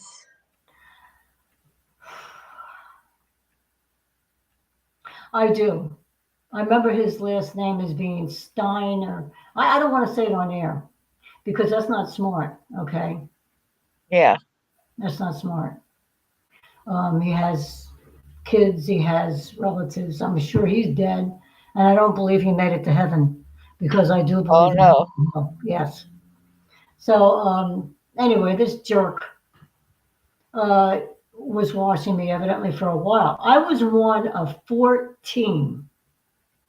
Now here comes the other part of the story. I was one of 14. I was number 14. And what happened was, um, he would come to the school, he would pull me out. Not he, I'm sorry, I'm going ahead here. The police would come to the school and they would pull me out to take me downtown to look at mugshots, okay, to see if I could see him, all right? So, anyway, I didn't see him in the mugshots. They'd give me a glass of milk and a donut. That I liked, okay? So I'm amongst a whole bunch of cops, with police and their guns and all this other stuff. And I'm looking through mug shots. And so I didn't see him in any of the books. And I finally, being taken out in school in front of your peers is not a good thing. It makes you feel like you're dirty. It makes you feel like you're guilty. It makes, especially when your mother says, "Why didn't you listen to me? This wouldn't have happened," and all this other stuff. Um, it just made me feel much worse. So I went, Kids, we got learning experiences that we had to do, and really your parents were not protecting you, caring about you, showing you no, that you matter, and all the things. A minute ago, I said what I would have done. Most parents would come in every 4 hours, and then doctor made sure and held their daughter. Then I thought, no, that's wrong. I would have been, and I would have laid down with the child all night long, and I would have comforted her all night long. I wouldn't have wanted her to be alone at all. I never had any of that. My mother never showed me any type of caring, any type of love. She never once said that she loved me until she was on the gurney in the hospital ready to die. Oh, what? Yes. It meant nothing. I honestly don't remember if I answered her. I don't think I did. I was too shocked. Huh? Now all of a sudden she loves me. She's about ready to die. Forget about it. It's too late. And I don't feel bad about that either. She did No. love my children. She loved my children. So getting back to the story from where I was, um, I had the police then come to the house. They came to the house. They had me continue to look for mug shots. Now I'm sure they were doing this with all the other little girls too. Okay, so anyway, it was well known by that time in that area of Staten Island about this pervert, this pedophile. So a teenage boy was walking down the street. This is probably more close to the school area in Travis, the city part of it. So here this monster was getting ready to pull a little girl into the car. She would have been number 15. Don't forget, they knew what kind of car it was because I knew what kind of car it was and the Right. color and all this other stuff. And what And do you you, were able to even change location where it happened at because you were such absolutely. aware. I You took took all that. took the police to the exact spot. And this where it shows you how it ruins kids too. I mean, this is small in comparison compared to what it could have done to me. After I showed the police where it happened, I realized suddenly that I was starting to lose my sense of direction. That's from the trauma. To this day, I don't have a good sense of direction. Okay, I can live with that. So anyway, the boy was smart enough to write down the plate number. So now they had everything. They had the plate number. So he went to wherever he went. Oh God, if he was still alive, and he wouldn't because he was a lot older than me. But anyway, What a shame. I thank him personally, believe me. But he gave that to the police, and they caught him. So they decided that it's a good thing, for all the little girls. Of course, he was in jail. He was in the prison there, in Staten Island there. And it wasn't a state prison. State prison, by the way, they don't like people like him. A lot of times they take care of business. I've worked the system. I know this. They take Right. care of business right inside of the prison, and they don't leave the prison ever again. They have daughters and sons of their own. They have nieces and nephews. If they're old enough, they have grandchildren. And no, they don't like them at all. That's why they try to keep the pedophiles separate in the prison system from population, because population will take care of them. Right. Now, if you're in a prison where there's too many people, they can't do that. It's very hard to do that. And yes, a lot of them do get whacked. And so what? All the studies show that pedophiles cannot be fixed. With all the therapy in the world, there is no way to fix a pedophile. On one of Oprah's last shows, she had pedophiles on her stage, no audience, because she too had been abused as a child. I think it was her grandfather, if I remember correctly. I could be wrong on that. Someone had abused her in the family. And she had these pedophiles. They ranged from age 32 to 60. And she said to them, she asked them questions of all kinds. I don't have time to go into all of that. But the last thing that she did say to them, you have all gone to jail. They all had different times. And you all had therapy. Can you now be trusted around children? And not one of them could say yes. Not one. So that's what studies show. The guy that raped me and the other little girls, and about almost 15 there would have been, that we know of, okay? The guy that raped us, all we little girls, they were all 8 years old. He had an 8-year-old of his own little girl. Oh. Yeah. Anyway, he went to court. We all had to go to court and watch this guy that was in Richmond County courthouse. We had to go into that courtroom, and the courtroom was packed with people. Everybody wanted to see this guy get sentenced. You rape a child, you take away their spirit, you take away their joy, you take away so much from a child. And they suffer all different types of post-traumatic stress disorder or complex post-traumatic stress disorder. If it's time after time after time when a child's been sexually abused, I had the complex because of the uncle starting with him all the way through.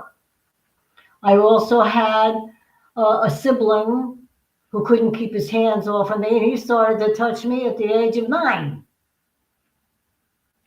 So I certainly did suffer from complex post-traumatic stress disorder. I've worked in the field. I went and I did get help. They said I was clinically depressed, and they were worried about me.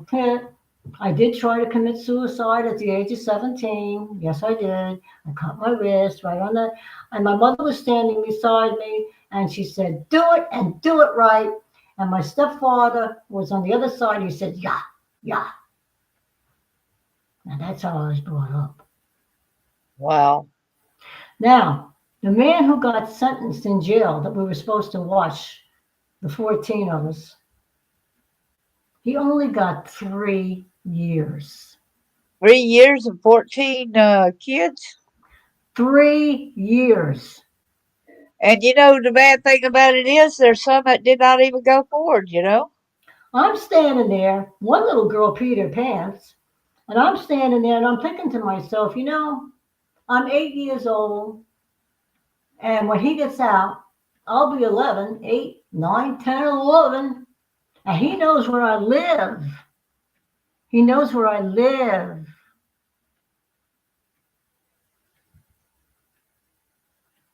I developed panic attacks right after that. That's when my Right. panic started at the age of 9. His wife, Yeah. his wife was petitioning the court for hardship. She had 3 children. One was 8. I don't know the others. I don't know how old they were. And she said that she couldn't make it, blah, blah, blah, and all this other stuff. That monster did a year and a half in prison. That's it. Yeah, and who cares about the hardship of the other people? He didn't care about what it was going to do to them, you know. But these other kids did not get justice. If he did the crime, he needed to do the time, you know. They didn't care. That's the way it was. She was out in a year and a half time. And he didn't go to any state prison. Well, he did go from one prison to the other. Maybe he was in state at one point. I don't know. I didn't care. All I could think to myself, that was county at the time, where it was held at first. So what they did with him after that, I don't know. But he only served a year and a half. Yeah, That, and that reminds me of that case of little Deontay Glass in Alabama years ago, hmm where the mother drove up to a Texaco and said somebody got in the car and stole the car with a little 5-year old in it, and hmm the mama's boyfriend was released from jail. Um, Saying, "Well, I got a kid. I need to be there for him because I need the money. They need the money. He's not able to make it and all that."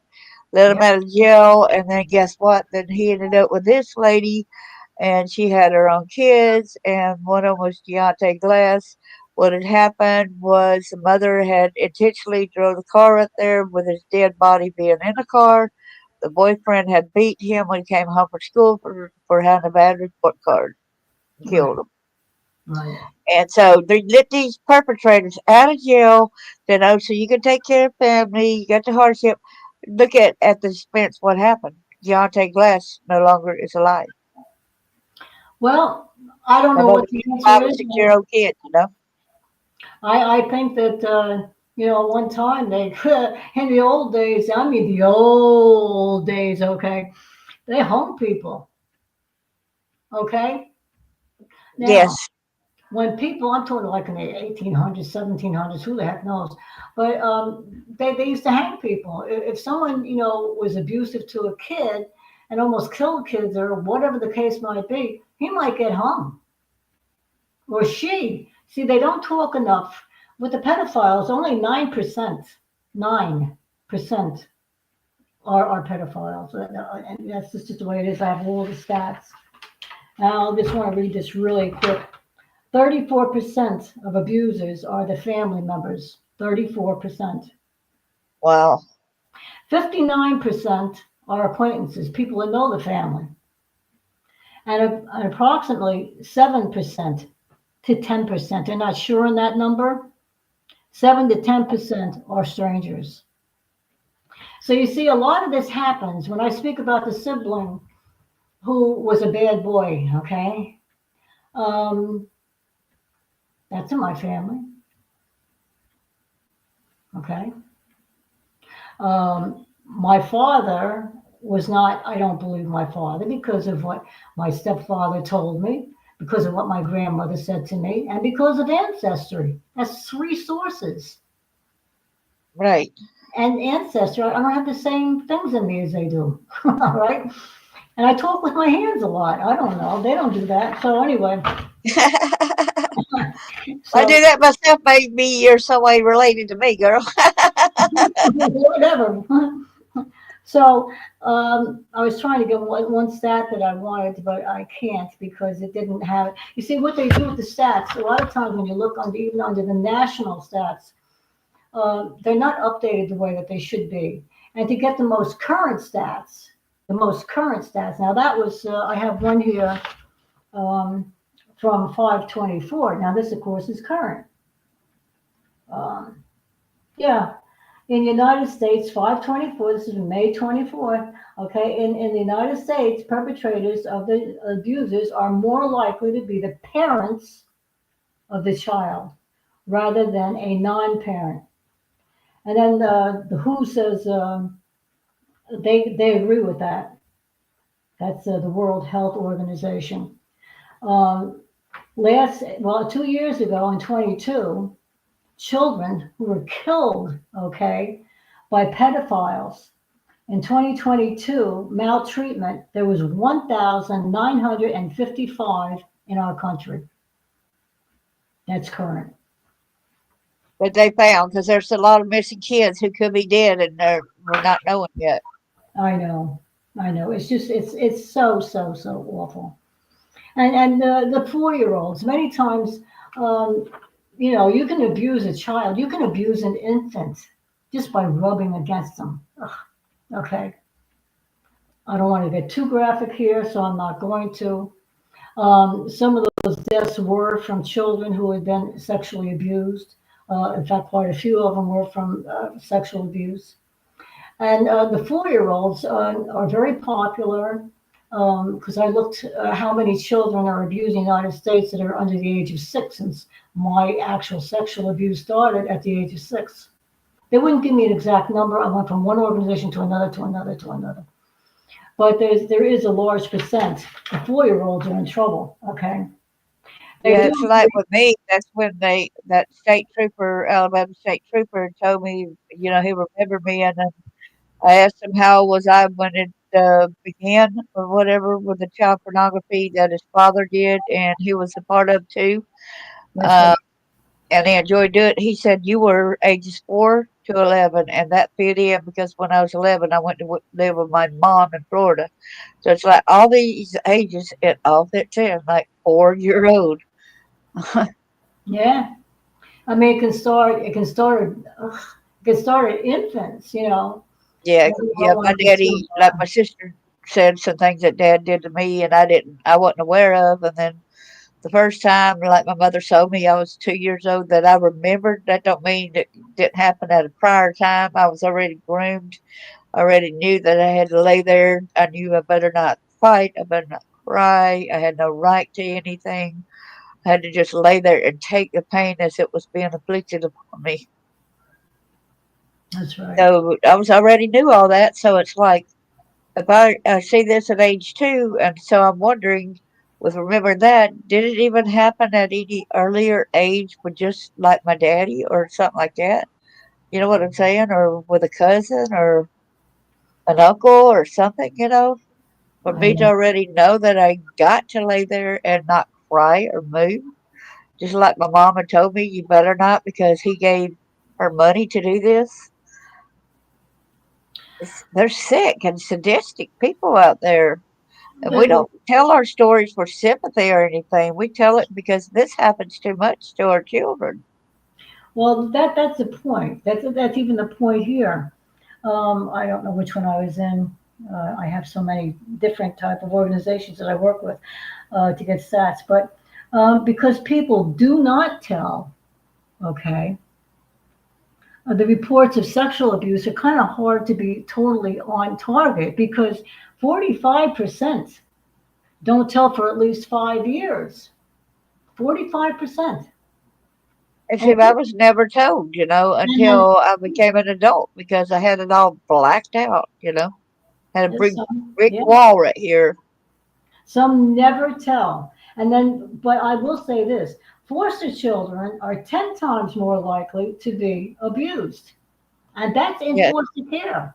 And if you're not in the house and, living with a family, but in wherever they go to the foster care, I'm not going to be too specific here, but many times I did read an article on this not that long ago, and in one of the foster care homes, okay, not living with parents to be, hopefully, but in a home where they house children. It's like an orphanage, you know. They would take kids out at nighttime, use them on the street, and then bring them back. This happens. And then bring them back before daylight.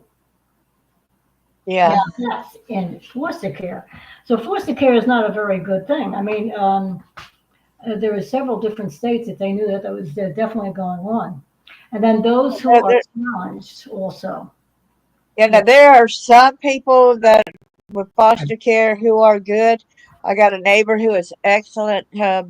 She ended up adopting two of the children that she got from foster care, and they love her to death and everything. And she practically saved their life away from, like, one of the kids had the daddy about killed him.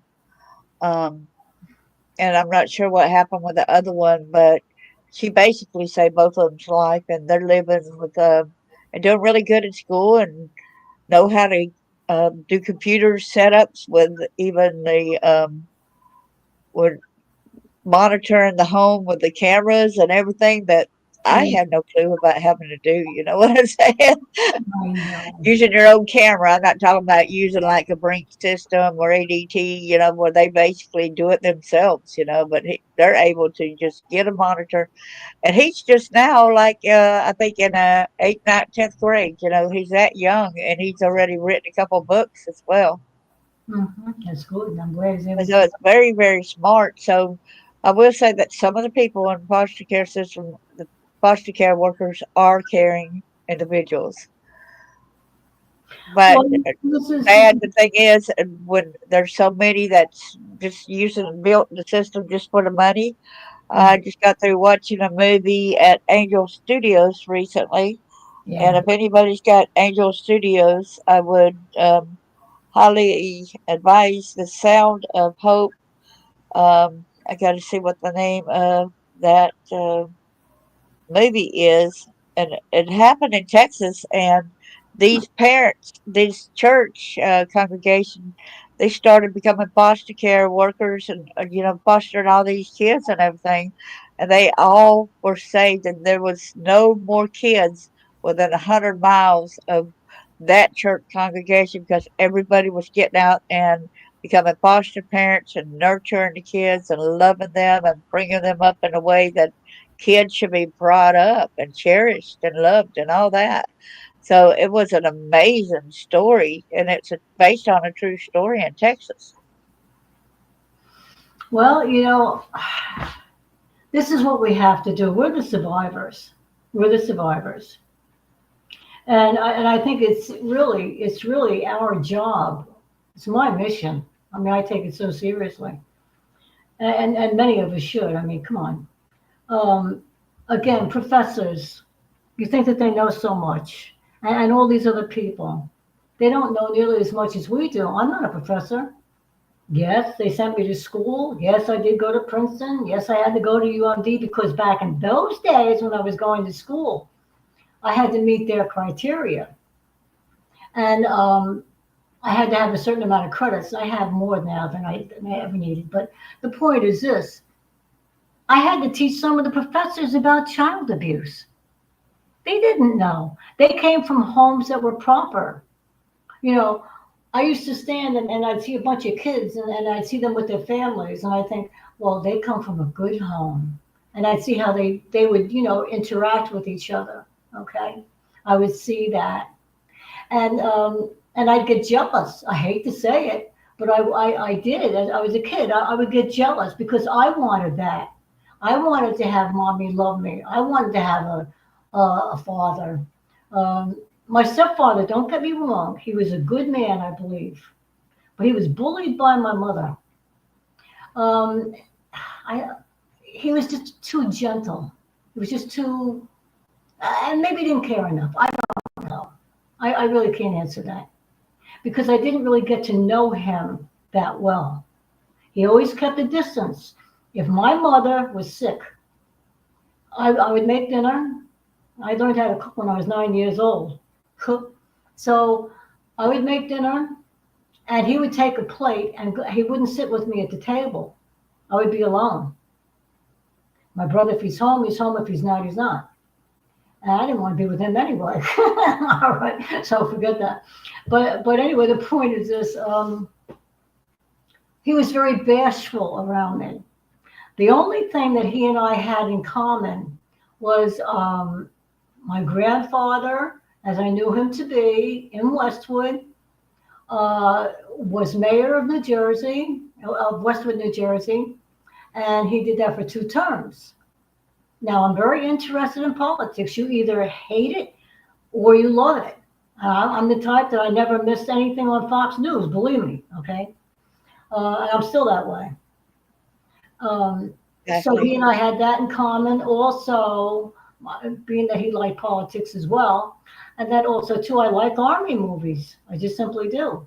So I learned about what the Jewish people, what happened to them. I used to see movies, and it was a terrible thing that I was watching, but it was history. It's history, and I was interested in history. I did well in history. Yes. So Well, so anyway, I just want to say too, I don't even want to put that part in there. Oh, the statistics are saying now that at least 550,000 babies born today, okay, in the United States this year will be sexually abused by the time they're 18. By the wow. time they're 18. Now that's something to keep in mind.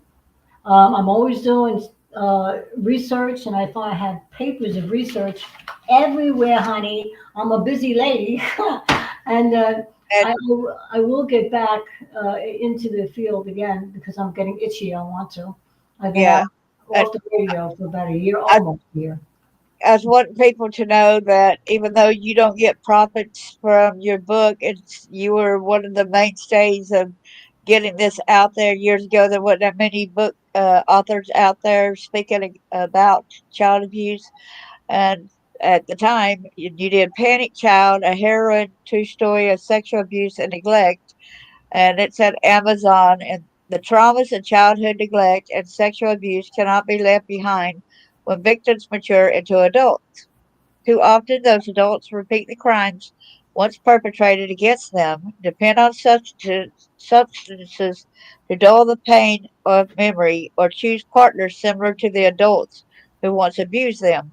Is there a way out of this darkness? Carol D. Levine, in her heart-rending and yet hopeful memoir, Panic Child, reveals her childhood of parental neglect, sexual abuse, and a stranger who raped her, and her ascent from the depths of this terrible childhood to a life of service to children who suffered their own nightmares. The strong and steady voice of author Levine is the most powerful reminder that nobody is obliged to repeat the sins of those who harmed us, and that with support and a will to overcome trauma, we can heal from the deepest wounds and live loving, healthy, and productive lives. And I'll go on down here further. You said something about somebody's commentation. Somebody comment. Let me try to find that person. And is it MJ Payne? Is that the one you was talking about? Yeah, she's what a review she gave me. Everybody gave me wonderful reviews, but this lady got it. She gets it. Okay. Yeah, I Um, can read it to everybody right quick. oh, go ahead. If you'd like, go ahead. Okay, it says it's. She titled it "From Tragedy to Triumph." This review is for Carol and for all who are unable to tell what happened to them. Carol D. Levine, a NASCA officer and volunteer, well, you used to be, has Yeah. written a memoir that is a template of subjects associated with childhood sexual abuse. This conversationally written book feels like the reader is sitting down with a good friend and listening to her pour out her life story in a matter of fact tale of betrayal and ultimate triumph. The psychological value of Panic Child is immersed in that it tells a story from a survivor's point of view.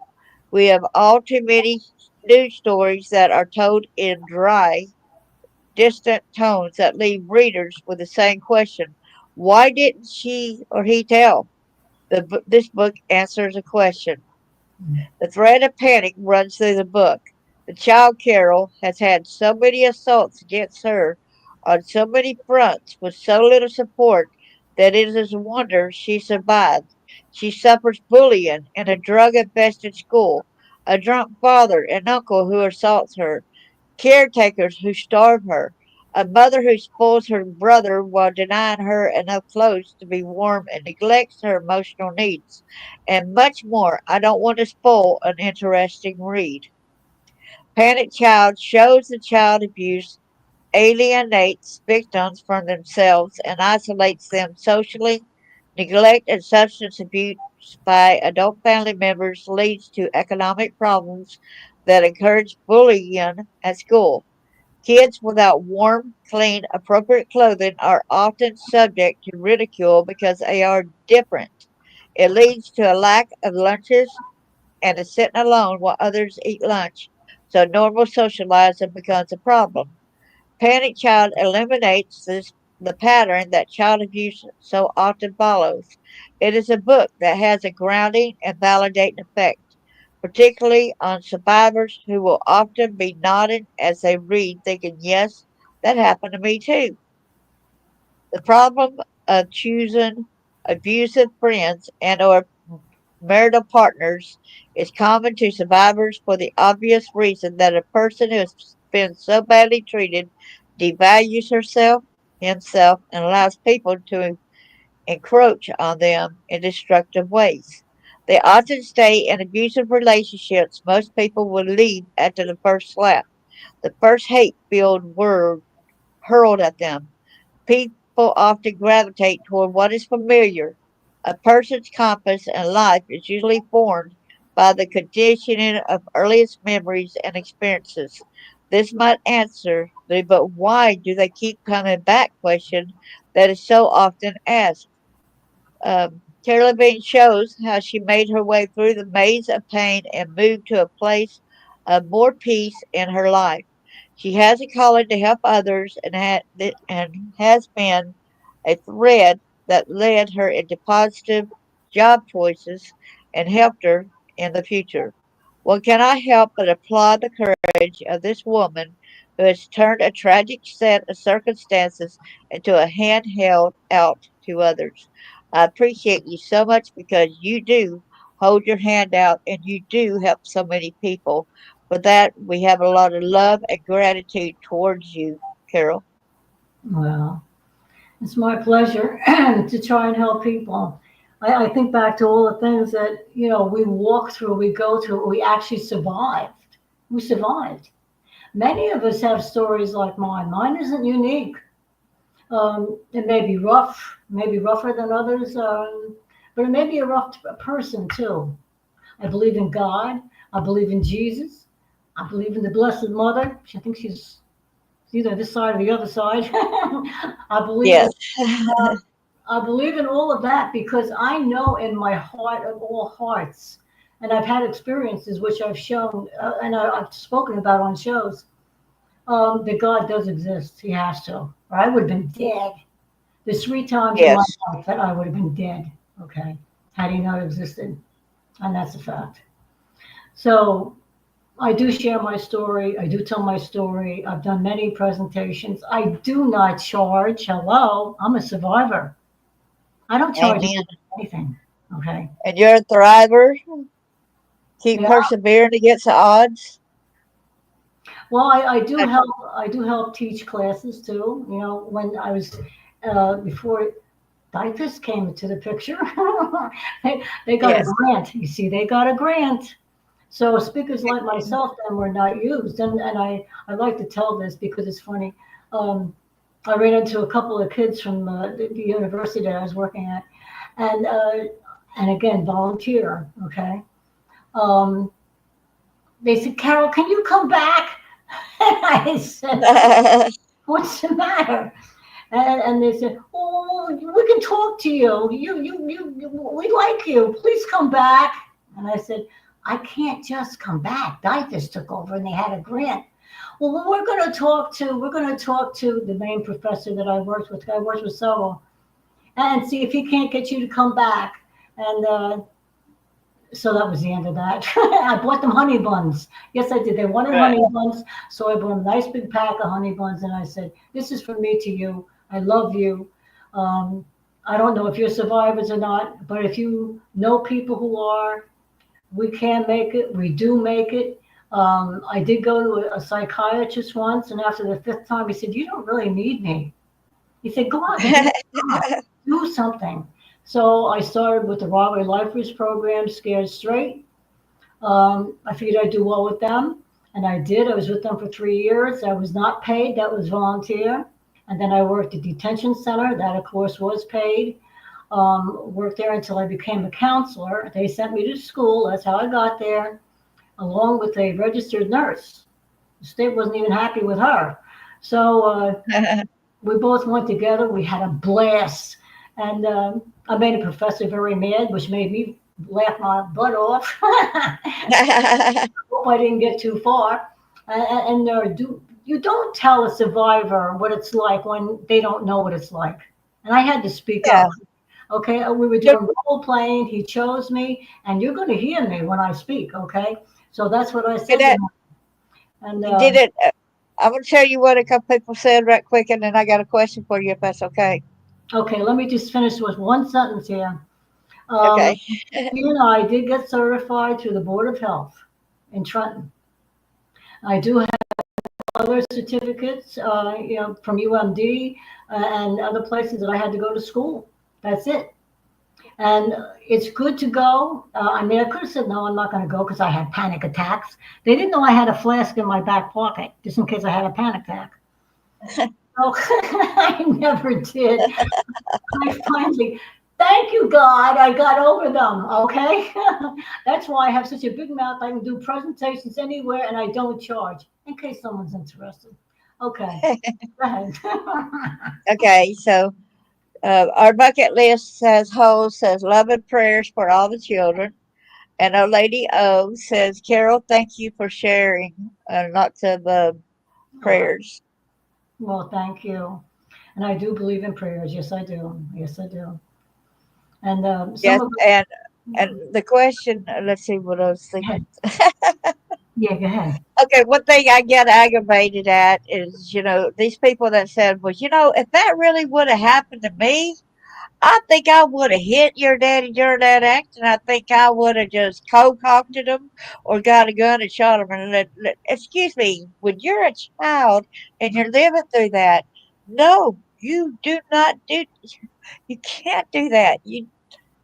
You're just trying to survive. You're living in fear. It's like you don't tell the people what you would have done if this happened to you, unless it was you in that situation. Let me answer that. That's very easy. And in the field of psychology, of course, we've spoken about this too on NASCAR. You have flight, that means you're going to take off because you're in danger. You have freeze, which is what I Uh used to do. huh. I froze. Even when my father was coming towards me, I froze. I couldn't move a muscle. Okay, I But they couldn't. call that bond now too, right? Yes.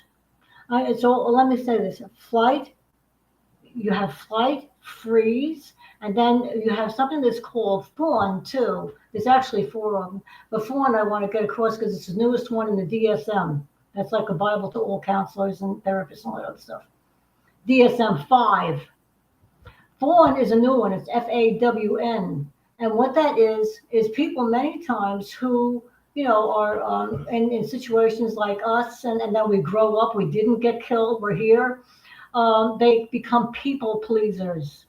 Do not become a people pleaser. The reason why I say this is because then you get taken advantage of. They don't look at you as a person of significance or the people who are nasty out there. They don't look at you as a person who's tough and strong. Look what she's been through. They think, oh, she's a softie, man. She's a softie, okay?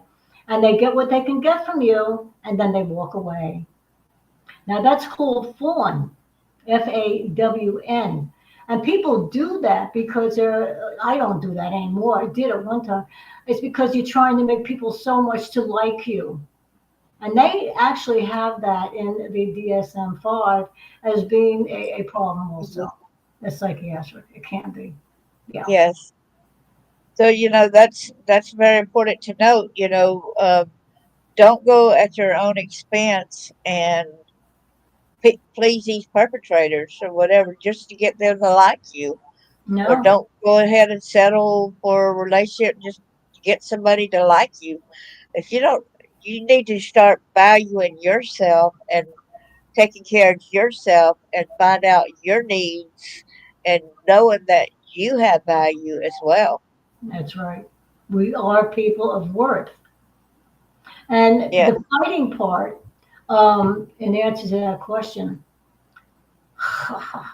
if I had a gun at my disposal, I might have been a very dangerous person because, and I'm glad I didn't. My mother had one in her bedroom, but I didn't go in there. I knew better. We Yeah. went to mommy's bedroom. So she would have beat me if I'd gone in there. She used to switch me all the time with switches because I wouldn't clean up after my brother, the king, the prince, okay? So, and then sometimes I'd find my mouth. You talk about fight? Yeah, we had fights. But the point is this: there was one night in particular that if I had a gun, I probably would have shot someone and I would have felt justified. And look, I believe in self defense, Uh-huh. absolutely. I believe in guns, absolutely. Not one of those maniac, maniacal people that I spoke about in my family that moved from New York into New Jersey, they became hunters. I had guns all around me. I also had deer heads all around me. All right. They were hunters. They turned into hunters. And I never touched a gun. I knew better. And when they were Right. fighting amongst themselves, they didn't touch a gun either. So you see, it's in the person's personality, it's in their makeup, it's in their fabric, as we call it, their fabric. But if you're like that, you're born into it and you're conditioned that you're basically you got to do it said and even when sometimes a cop might get involved and then they reprimand you because of believing the parent. She fell into blackberry bushes. We didn't do that to her. Da da da da da. Like what's the case with me? And they Mhm, threatened me, saying, "Well, if I try to say that my daddy did anything to me, that they'll come back at me and file charges against me." So my siblings are the ones that really told. I didn't. They're the ones that said that the reason why she ran out of school when she heard the gun backfire was because daddy shoots at her. And then, the cop took me home to ask my daddy, oh, no, that don't happen, and all them places that you see all over her body, the marks and deep gashes and all that, that's mhm, where she fell into the blackberry bushes, mhm, mhm. and everything. So, and the cop ended up, fussing at me. So it's like people ask, why don't they tell? Because it was not safe for us to tell. We are too conditioned and scared and panicky and so many other things. Nobody was protecting us, and there's been a lot of adults around us all through these years that was seeing what was going on, and they did nothing as well. So Well, it's like, I you can know, quote this, Darlene. Let me say something about that too. When I worked in detention, I didn't work with just regular kids who, I know, they got caught shoplifting too many times, they end up in detention. These kids committed adult crimes. I wore a police officer's uniform. We all did.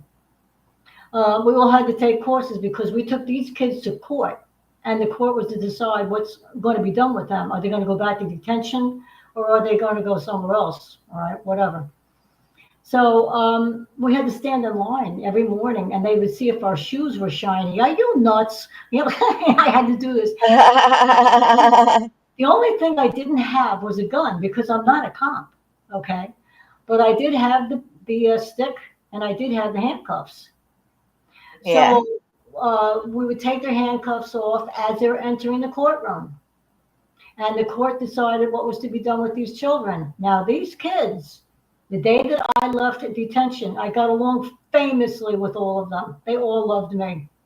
And I was very sad. Okay. We had police officers that did work there, one on the boys' side, no, two on the boys' side, and one on the girls' side. They were officers, police officers. And they actually, in the lunchroom, okay, caused a riot because Carol was leaving. And I felt so bad. Well, they were punching all the other officers. They didn't care. The only thing I got was my ripped ear. Okay, I got my ripped ear. You see that? Yeah, yeah, there it is, right there. Um, Other people got their jaws broken. All right. So hey, I got Oh, away with nothing. All right. So but yes, when you're brought up in a volatile situation, of course, I know all of their backgrounds. I work with them, whether I've been in the Railway Lifers program. Those kids were very borderline. They were much easier to work with. In detention, those kids were hardcore. Okay, they were hardcore. And you never knew what they were going to do next. I did catch one who was trying to commit suicide. I knew it. I tried it. I got it. And I got to work instead of a quarter to seven, I got there at a quarter to six. They let me in. Night shift let me in. Good thing. We went down to her cell. She was purple. County sheets and state sheets are very thin, and she was able to tear off a nice long piece. And she wrapped it so much around her neck, she was purple. Um, I thought she was dead. And but the nurses were very well trained. They got her back, and then I had to write up incident reports. Being the type of work that we do, I had a lot of incident reports I had to write up at times. And she ended up in the Marlboro facility, which is psychiatric. And then they brought her back. Yes, they did. They brought her back. So you see, when you grow up in a family where there's all this craziness going on, this craziness, then this is what happens. All right, kids can turn bad. They end up in detention. They end up in jail. A large percentage of people who are in prison have been abused. The stats are very high, and they had all kinds of abuse, just like we did. So this yeah. is why it's important we tell our story. It's important that we work with it. We're knowledgeable. Even if you didn't go to school, who the hell cares where you went to school? That's how I felt about school. We walked the walk, okay? So we can talk the talk. Right. And I think our show's over. Yes. And I'm saying thank you so much for coming. And Eric says thank you, Carol.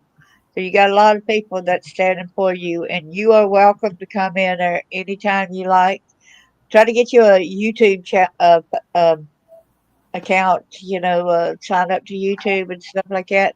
And maybe you could start doing this on YouTube and interviewing people. That could be a way for you to do that. Yeah, yeah, yeah. Since Um, they're about to close out Blog Talk Radio. yeah, you were telling me that. I didn't know that. Um, Yeah. well, we'll see what I get into next as long as it's not trouble, right? Yes. Well, you're welcome here anytime to join me and question other people. Sometime maybe I can get you to interview somebody if I'm not like my voice is not hard, and they might Right. be a friend of yours or something like that, and I can let you interview the person and say, if you wanted to do that. Well, that's good to You're know. welcome anytime. So Well, that's good, and I thank you so, so much. I think it was a good thing for me to do, for me even. Okay.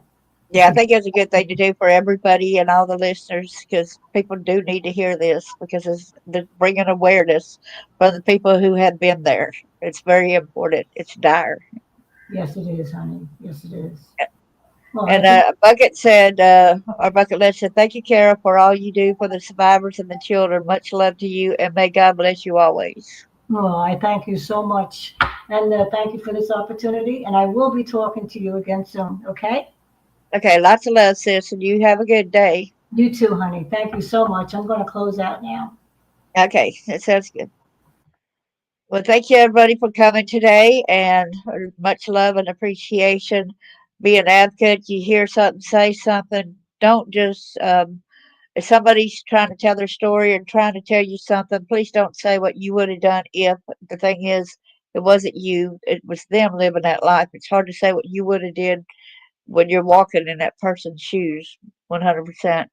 Thank you, everybody, and God bless.